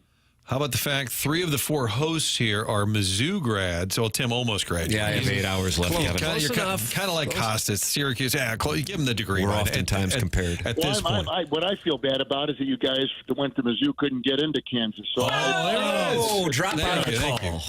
Drop out of the call. Oh man, I know, but you've all succeeded, so I guess it didn't hold you back. Of course, Kevin's dad went to the Marquette University. Kevin Martin, how about this? Did you know this? Okay, wait a minute. Okay, I know a lot of Harlan trivia, but go ahead. I don't know if you know this one. Me, you, and Kevin have something in common. Sigma Chi. Sigma Chi. I didn't know that. Fun facts for no and tell. Couldn't get into Sigma Nu. Yeah, I did not know that. Wow, Tom Selleck, John Wayne, Mike Ditka, Kevin Harlan. There's my Mount Rushmore. There it is. Sigma Chi. When I selected, I came from Green Bay to Kansas, and I only went there because the broadcaster of the Jayhawks at the time, a guy named Tom Hedrick, who had done the first Super Bowl on CBS Radio, did the 4th Super Bowl on CBS Radio. He eventually worked his career back to Kansas, and he was the voice of the Jayhawks on radio, football and basketball. And my dad, with the Packers, was in Chicago for a late game against the Bears, ran into Gary Bender, who, of course, you all know in St. Louis very well. And Gary said, where is he going to go to school? And I was all set to go to Notre Dame, actually. And he said, well, he should look at Kansas and look up this guy named Tom Hedrick. And I did, and I flew down there for a weekend, was sold on it. He promised me I could be his right-hand man and do all of his fill-in work on his radio shows and be on the Kansas Football Network doing the pregame, halftime, and postgame. And I was 18. Wow!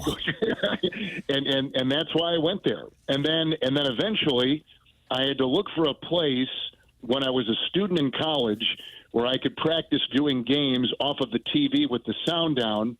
And I hate to say this, but the only reason why I chose to go into route of the fraternity and to join that one in particular is they had 3 rooms for 4 guys, and one of the room was a study room, and I could go in there and turn down the sound and continue to practice doing play-by-play off of TV. That's what I would do when I was a kid, and then continued it when I was in college. But it was a great 4 years there, and I loved the school and probably did more things outside of the school than I did in the journalism department. But that journalism degree, as they would say at Mizzou, too, that my daughter looked at Missouri. She got in the business, and I think there's no better journalism school than the University of Missouri. Had I to do it over again, probably would have become a Tiger. I eventually broadcast their games for 3 years in the late 80s and loved that. But so I have somewhat of a connection with the University of Missouri. Didn't Norm have to give it his blessing when they said, all right, the AD, maybe even Castiglione, they're like, hey, we got a thing going on where we got a KU grad who's going to call games. And like, who's going to tell Norm? Yeah, right. I had to drive down to the middle of July, and I met with Joe Castiglione, who was the assistant athletic director at Missouri, now at Oklahoma. Jack Lingle was the AD. And Jack has got his own place in the Hall of Fame of college coaches and in college athletics. And Woody Woodenhofer was the football coach. Doug the Wagon. Norm. Sure. Woody's Wagon, yeah. And we met at Boone Tavern in Columbia. I drove down like on a hot day in July, sat there with him, and we had a wonderful lunch, and I think I had sold him. They invited me to come to practice. So for football, I'd go down and, when they began summer practice into the fall. And then the first day of basketball at Hearn Center, at the old Hearn Center, I was invited to go, but they didn't tell Norm. And so I was sitting in the stands up in the upper deck, actually. And Norm looked up there, didn't know who I was, sent 2 of his security guys running up the stairs saying, sir, this is a closed practice. You can't be here. Coach Stewart is all upset that you're even in. How'd you get in here? And I said, well, I was actually invited by Bob Prendel and the athletic department to come watch practice. So they run back down, tell Norm. Norm runs up the stairs, and we sit there. And for like the first 45 minutes of his first practice of the season, we sit and talk. And he was great. And he said, hey, don't go back to Kansas City tonight. Come out to dinner with Virginia and myself, and then we'll drop her off, and then we'll go to some of the hot spots in Columbia. So that was my first. How about that? Yeah. Goodness. And he asked me to write the foreword to his book, so we became very. I just heard from him the other day, and he'll text back and forth on certain things that'll come up, and I'll text. So we still are in contact, and I love my time at Missouri.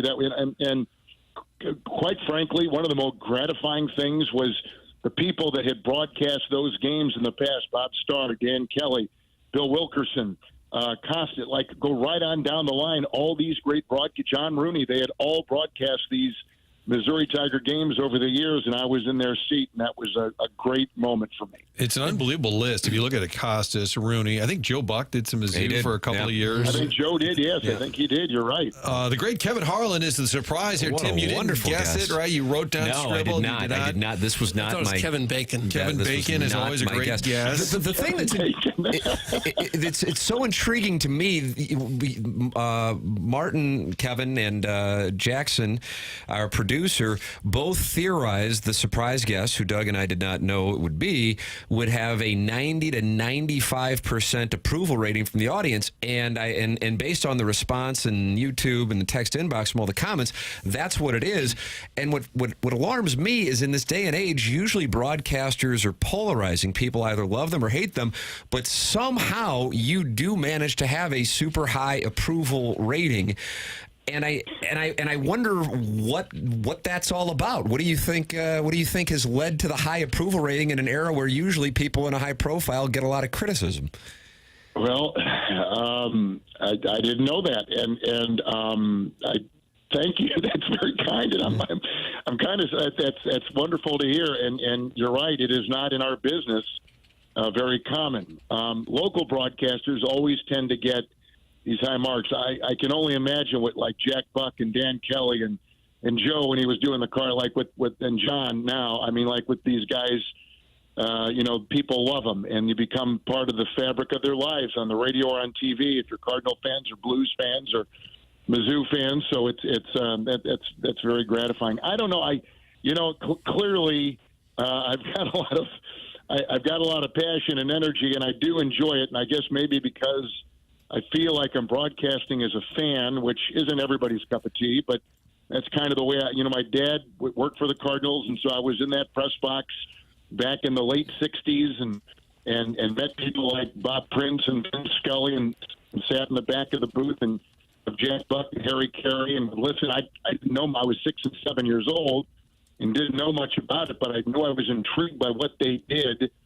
And anyway, so I guess I've always been a fan, and I'm not.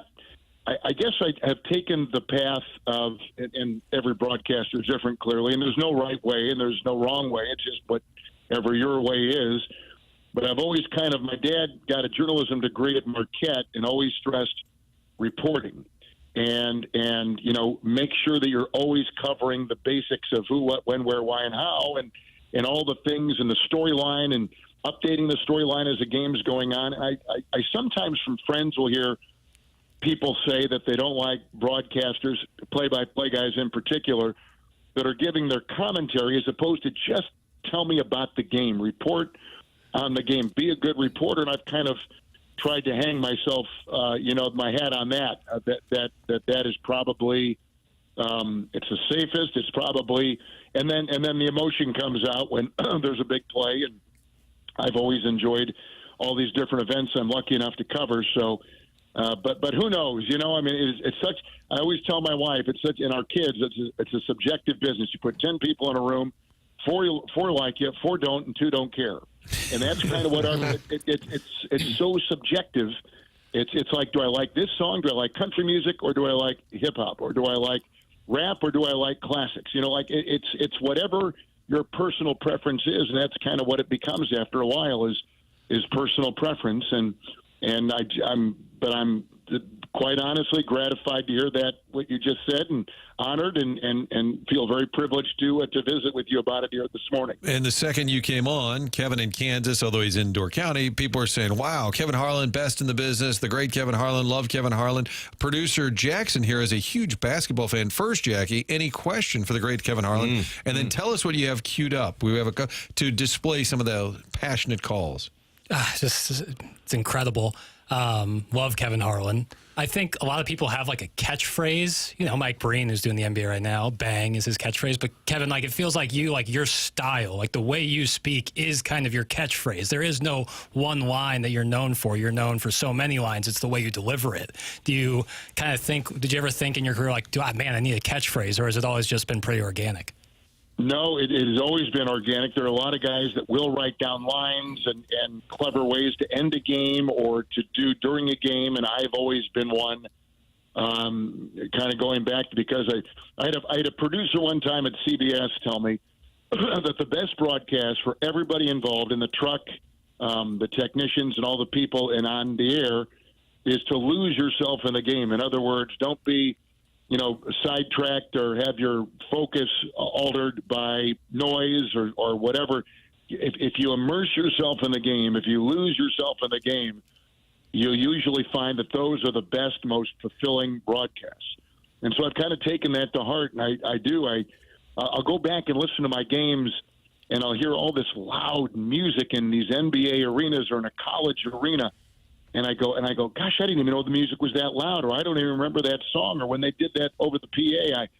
So you kind of lose yourself in it, and I kind of have relied on being guided by my emotion, for good or bad, and that has been something that I've kind of worked on. But you're right, I probably don't have, but that doesn't mean that that's right. It means that that's kind of the path that I've taken. But when I do get completely lost in a game, I always find they're more meaningful, and usually, I've tried to capture as much as I possibly can with that avenue. And wasn't the phrase "with no regard for human life"? Wasn't that? Didn't that go back to your kid in Nerf? Well, I'm a big James Bond fan. I love James Bond movies, and in the very first movie, I think Dr. No, James Bond is in the underwater lair of Dr. No, and he's being told, as all good villains do to their counterpart, all good villains tell them how they're going to rule the world and how they're going to do it. Take their and he's time. telling James Bond, Dr. No is telling James Bond how he's going to rule the world, and Bond's responses, Sean Connery's responses, well, clearly you have no regard for human life. So when our little guy, we have 3 daughters, and our son is our baby, but when he and I would play Nerf basketball in his room when he was, 4, 5, 6 years old, whatever it was, we'd always go, oh, get that out of here. Oh, swat that away. Oh, what a shot. And we'd screw around. And if I'd knock away a shot, oh, you have no regard for human life, just screwing around. So fast forward to when LeBron is playing with Cleveland, Doug Collins and I are doing the game, and LeBron comes up with this gigantic dunk in a playoff game in Cleveland over the reigning Defensive Player of the Year, Kevin Garnett of the Celtics. And he did, and when Doug sees it, he takes his left arm and arm bars me across the chest with such force that it knocks me back into the crowd. And literally, as I'm going, oh, with no regard for human, but I'm falling backward into the lap of this person eating popcorn in back of us, and that's where that came from. So it was one of the, I probably let a comfortable moment with my son in his bedroom playing Nerf basketball, trickle out into the call, but that's where that call came from. And Jackson has it queued up as we speak. Garnett comes out on LeBron. Now they switch it. Here's Pierce again. A Smith screen. Posey will defend. Oh! LeBron James with no regard for human life. Incredible. That was like my childhood. That was your childhood. Was that play? That was LeBron's first go around with Cleveland. That was awesome. I think it's interesting that I haven't heard that in a while. I think it's interesting, Kevin, that so many of the great sportscasters had it at a very young age. Bob Costas, Joe Buck, Kenny Albert, going way back, Vin Scully. These guys were doing big-time stuff like right out of college, and I see you had an NBA job right out of college. It's almost like you've either got this ability or you don't, and if you have it, you get it right away. Well, I was lucky enough. I was working for KCMO Radio in Kansas City, and they carried the Kansas City Kings. And I was doing, while I was in college, finishing up my senior year at Kansas, which is known, as you Mizzou guys would know, the Harvard of the Midwest. Anyway, I changed my mind. I'm a Mike Breen guy. Oh, you're a Mike Breen guy. I do. I like Breen better, too. You went to Fordham. We were, I forgot what I was talking about now. What was your question? Well, Doug was talking about getting a start at a young age. You were at KCMO. Yeah. So I was working at KCMO, and I was doing a Sunday night talk show, and at the same time I was doing some high school play-by-play for a station in Topeka, which is known to people in the business. WIBW got a gigantic signal, but they would do a ton of radio sports. So anyway, I was doing this, and I was 21, and I was finishing up my senior year, and the voice of the Kansas City Kings, a guy named Neil Funk, who went on to do the 76ers and the Nets and then eventually the Chicago Bulls with Jordan, called all of Jordan's great years in Chicago. He left to take this job to do the 76ers in Philadelphia. They had an opening. I was young, I was cheap, and I think they just said, here's where we can save money and hire somebody who can at least pass on the air. And so the day I graduated, on my voicemail at home at our fraternity house, I got a call from someone in the Kings organization, said, you're our number one choice. Can you call us when you get a chance? And I called him the next Monday, and graduation was on a Sunday, and called him Monday morning and went in there for the interview and got the job. And so that was just the right sequence and intersection of movement, and I was there. The Kings left a couple years later, so I did them for 2 years, and they left to Sacramento.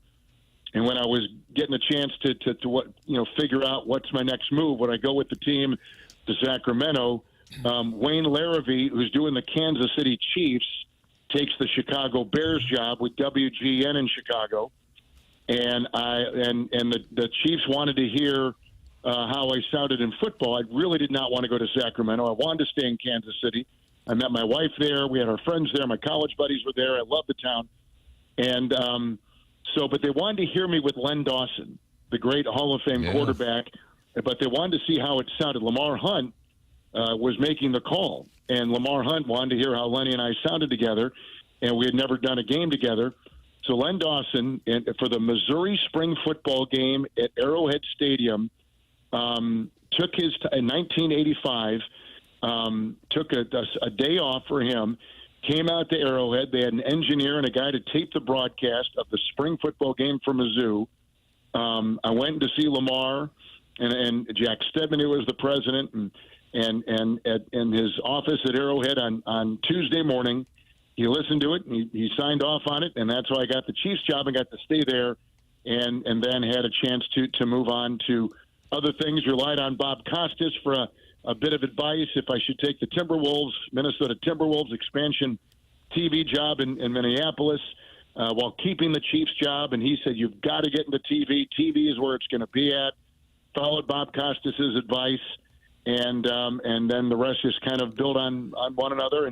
But getting that job out of college, that was, I mean, I like all of us, we love the business, and I was so set on, I didn't care if I worked in Hattiesburg, Mississippi, or in Nebraska. I didn't care where I was going to go. I just wanted to do games, and this just kind of came up by the grace of God, and was able to get it and hold on to it, and it led to all these other great things in my very, very fortunate career. Well, so much fun to have Kevin Harlan on the show here in St. Louis. So many connections, too. He lived here from 1965 to 71. His dad worked for the Cardinals, worked at Marquette, went to if only Kevin had gotten into Marquette, things really could have gone. I couldn't get in, you're right. Thanks for pointing that out. So could have gone to Notre Dame, but couldn't get into Marquette. Correct. This is interesting. Things have changed by the time I got there. Cousin Nick, listening in Minnesota, says the pride of Premontre. Yeah, it goes back to Green Bay. High school days for Kevin, and now working with Kurt Warner. That's my favorite. If Joe is listening, Bucket Aikman's my favorite booth, of course. But Kevin Harlan, Kurt Warner is must-listen radio. Really, in the tradition of Buck and Stram, the Monday Night Football call. Trent Green on Sundays with CBS. So many, again, connections here. Kevin, thanks for your time on the show. Listeners love it, and they hate us, and they hate everything else, but they love you. They love you. Well, I'm so flattered you'd tell me that about that poll or that survey, and it's always great when we come there for the Missouri Valley Conference Championship. I love getting back to St. Louis. It is part of I walked around Busch Stadium when I was there doing that weekend for the Missouri Valley basketball, and I know the stadium that I went to. I went to Sportsman's Park actually before. My dad was telling me the other day the Sportsman's Park had opened up the 65 season until the stadium was finished. But I had gone to a game or two at Sportsman's Park before it was the old Busch, and then walking around the new stadium now in that wonderful downtown is just the memories flood back, and that's what I remember. You remember moments like that and the people, and certainly Jack Buck was a big figure in my mind, and now to get to see his son Joe and see his incredible Hall of Fame successes. It brings life in full circle, but I'm gratified to be on with you guys this morning. Thank you so much. The great Kevin Harlan. Look for him at Wilson's getting an ice cream Sunday this summer if you're in Door County, or the place where there's goats on a roof somewhere up there too, I think, if I'm not mistaken. Al Johnson's. Al Johnson's. That's Sister Bay. it. Sister Bay. Kevin, thanks so much. Thank you so much, guys. A real pleasure and honor. Thank you. Thank you. That's the great Kevin Harlan. And I think we might have gotten 100% approval, Martin. 100% approval. First time, I believe, since a Foot Fetish Friday that we did with Seika in 2012. That was big. That's the last time we had. That was wonderful. And what a delight. You could tell he was in the mood to sal in and tell some stories, too. I love when a guest is in that spot. And I texted him the other day, and I said, people hate everybody, especially on this show. I said, yet you tend to get, when we talk about announcers, almost universal approval. And he's like, wow, I can't believe it. He's truly, I think, humbled when people say that. I love the fact he doesn't script those calls, that it was a Nerf moment with his son. No regard for human life. Dr. No. The great. I found one person complaining. I'm like, you know what? I'm just going to disregard everything you say moving forward.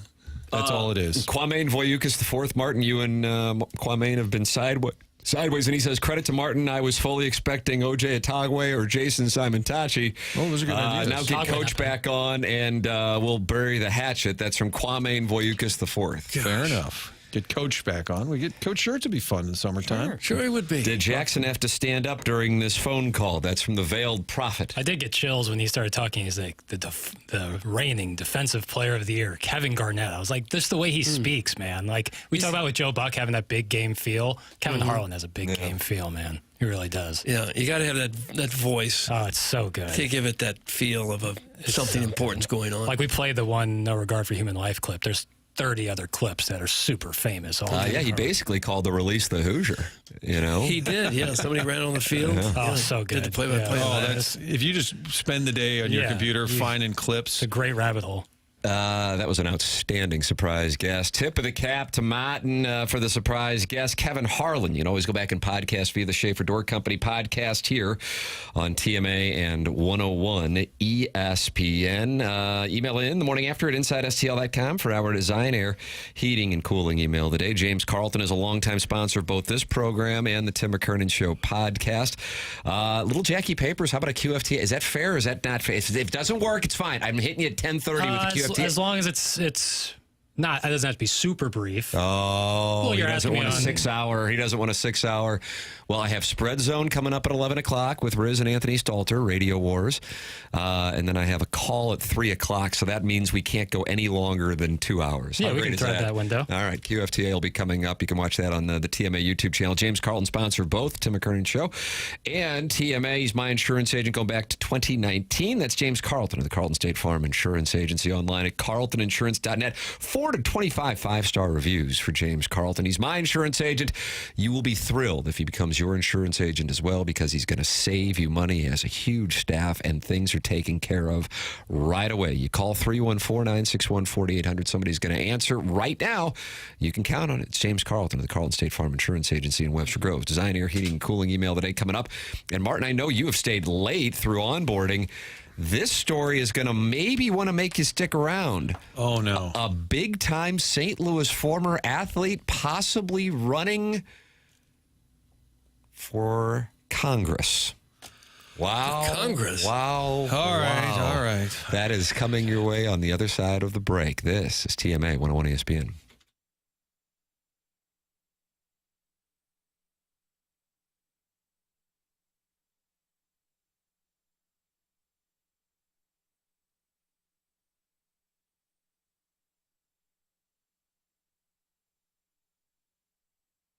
UWD stands for Universal Windows Direct, and if you're a homeowner, you know how it goes. You work hard for your home, and then something just comes up. And so, replacing old windows gets pushed to the bottom of the list, but this is the time to finally check that box with Universal Windows Direct, one of the easiest decisions you can make right now. They are running their home improvement season sale, and the offer is so good. You get payments as low as $99 a month or no payments and no interest for an entire year. That's Universal Windows Direct. You can call 314-334-2522. That's 314-334-2522. Or just go to universalwindowsdirect.com.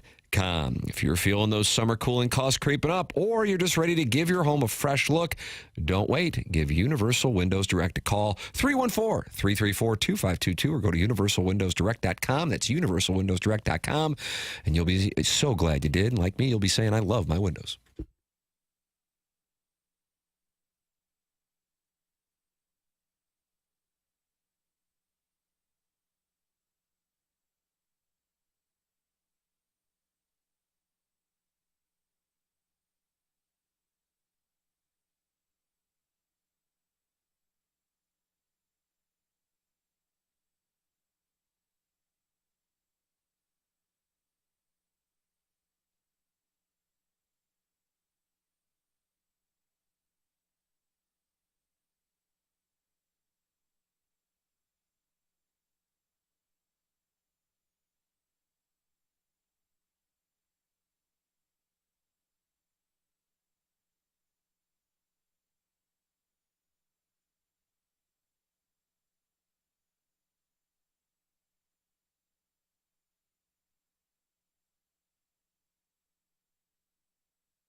CMA 101 ESPN. What a presentation. And Doug, we've got a little story here from the St. Louis Post-Dispatch this morning.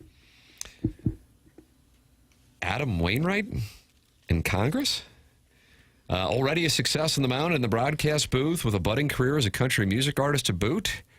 Cardinal great Adam Wainwright was recently approached through his agents about entering another competitive arena, politics. St. Louis-based political analyst asked if the former All-Star and World Series champion would be interested in running for Congress, and Wainwright replied with a clear answer, "The time for me, if ever, is not right now," he told the St. Louis Post-Dispatch. This article at stltoday.com just posted. The poll was conducted to find out if voters had a positive or negative view of Adam Wainwright, as there is an effort to look for who to challenge Ann Wagner and her 2nd congressional district seat. Adam Wainwright said when asked that he is honored to be considered for either party, they were adamant that I should take a run at it one day maybe. I'm ready to have somebody run that I can believe in and trust to do the right thing, but that time for me, if ever, is not right now with all that we have going on. So that is Adam Wainwright, but he was put out there in this, I guess you would call it, Gallup poll. He's got a house full of little kids. It'd be hard for him to find time to do that. I'm sure he would win if he ran here, but it would be tough for his personal life, I'm sure. Yeah. Plus, you probably have to move here full time. You know, I think he's living in Georgia. Is he Sea Island guy? St. Simon's Island? Oh, yeah. St. Simon sounds right. I could see him one day considering office. Not now. Yeah. Got a lot going on. Broadcasting, performing, calling this show. Yeah. That's calling to this. It'd probably be better to be a country music star than a congressman. I was stressed. Well, I guess when they called and said, "Hey, would you be interested in running for office?" He didn't say, "That's the dumbest question I've ever been asked." Oh, Doug. Thank God that had already been taken care of. Why do good people want to ruin their lives by getting into politics? Or no, why do they always want the good people to ruin their lives by getting into politics? That's from the 314. Well, usually the people that do it haven't made their money yet. They make their money in politics. Somehow they become multimillionaires doing that, and he's already multimillionaire many times over, so he doesn't need it. Jake in St. Genevieve says in the Michelob Ultra YouTube chat, Martin's still there, makes my heart smile. How about that, Martin? Wow. You stuck around for the glorious surprise guest that was Kevin Harlan. And if you missed that interview, major recommendation to go back and listen to it via the Schaefer Door Company podcast. You can always call in too. Callier and Thompson, Doug, sponsor the phone lines. Yeah, something else that'll make your heart smile. Yeah. Is getting your kitchen or your bathroom or your basement remodeled by the fine folks at Callier and Thompson. It's hard to know who you can trust to be in your home and who's going to back up the work. Callier and Thompson stands behind every job that they do. During the process, they are always available for you. The Callier and Thompson team cares about the work they produce. For them, it's more than just a job. They take great pride in the work that they produce, and they do it right. Been in business since the 1950s. Their people have more than 165 years of combined experience. Callier and Thompson won't be the cheapest, but they will be the best. You can find cheaper appliances or whatever at some of the big box stores, but it's not the real quality stuff. Callier and Thompson deals in quality. They've got all kinds of 5-star reviews. Why, here's one now from Connie E. Says Callier and Thompson was professional, competent, and she is a very happy customer. The entire process went well. Mark was the supervisor and always communicated with us. All the installers, including the plumbers, electricians, floor people, painter, etc., all very professional and competent. We are extremely happy with our new rooms. That's the kind of results you get with Callier and Thompson. They are simply the best in town. Anything you need to do and have redone in your house, this is the place to go. Callier and Thompson is on Manchester and Baldwin, next to Uncle Bill's Pancake House. Come on to quality online at CallierandThompson.com. Design, Air, Heating, and Cooling email today coming up. BK and Ferrario at 11 o'clock. This is TMA 101 ESPN.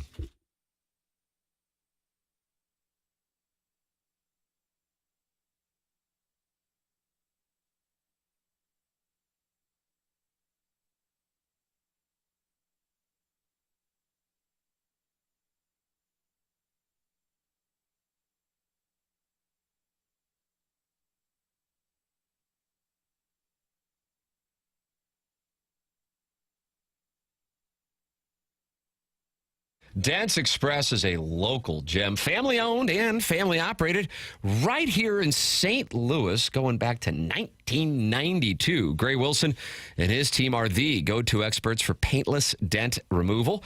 Whether it's hail damage door dings or those annoying shopping cart dings, these guys aren't just good, they are experienced. Their techs have been with them for over 20 years. That means you can trust the people working on your vehicle. They offer free evaluations, no appointment necessary, and they'll even handle everything with your insurance. That's right, you drop it off, they take it from there. That is super easy. They're open Monday through Friday, 9 to 5, and located right in the West County area. You can call 636-227-5050. That's 636-227-5050, or just swing by. Tell Gray that I sent you their way. That's Dents Express, St. Louis's leader in hail damage repair. It's Dents Express. It's 636-227-5050.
CMA 101 ESPN. Brendan Donovan not in the Cardinal lineup today, Doug.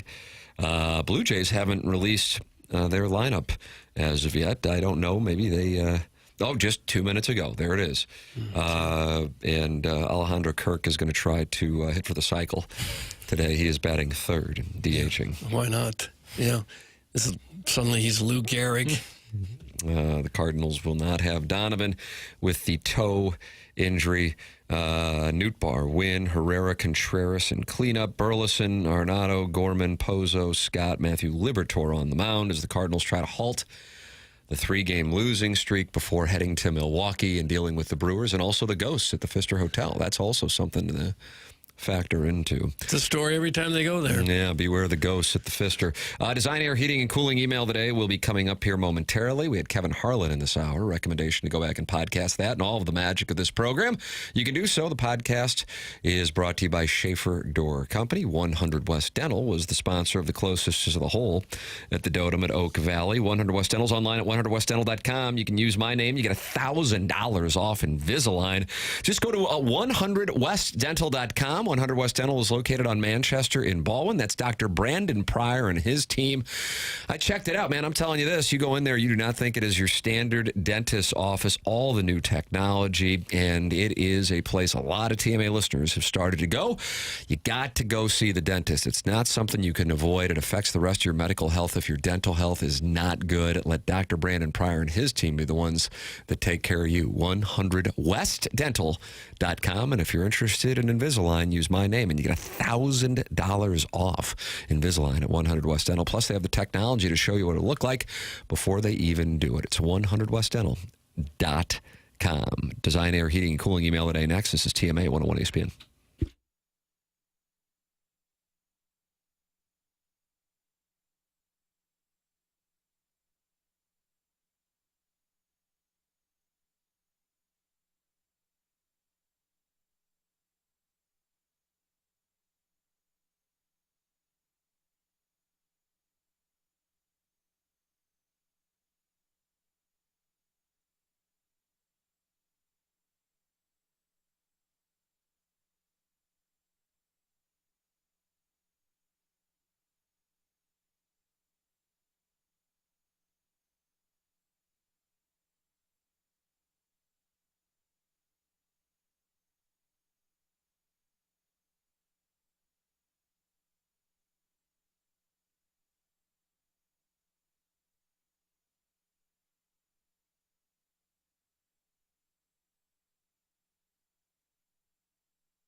This is Jackson with the Sports Center Updates, brought to you by Saliga Heating and Cooling. Cardinals back in action today with a 1:15 first pitch. Matthew Liberatore on the mound for the Cardinals. That was another Sports Center Update brought to you by Saliga Heating and Cooling, a Daikin heating and air conditioning dealer.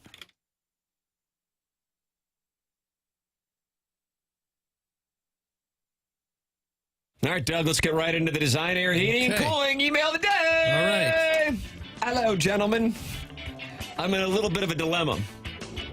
I just got a text from that Northwestern Mutual junior financial representative who did the Han bomb out of my crack, and he said he needs one more client meeting to hit his monthly $50 bonus.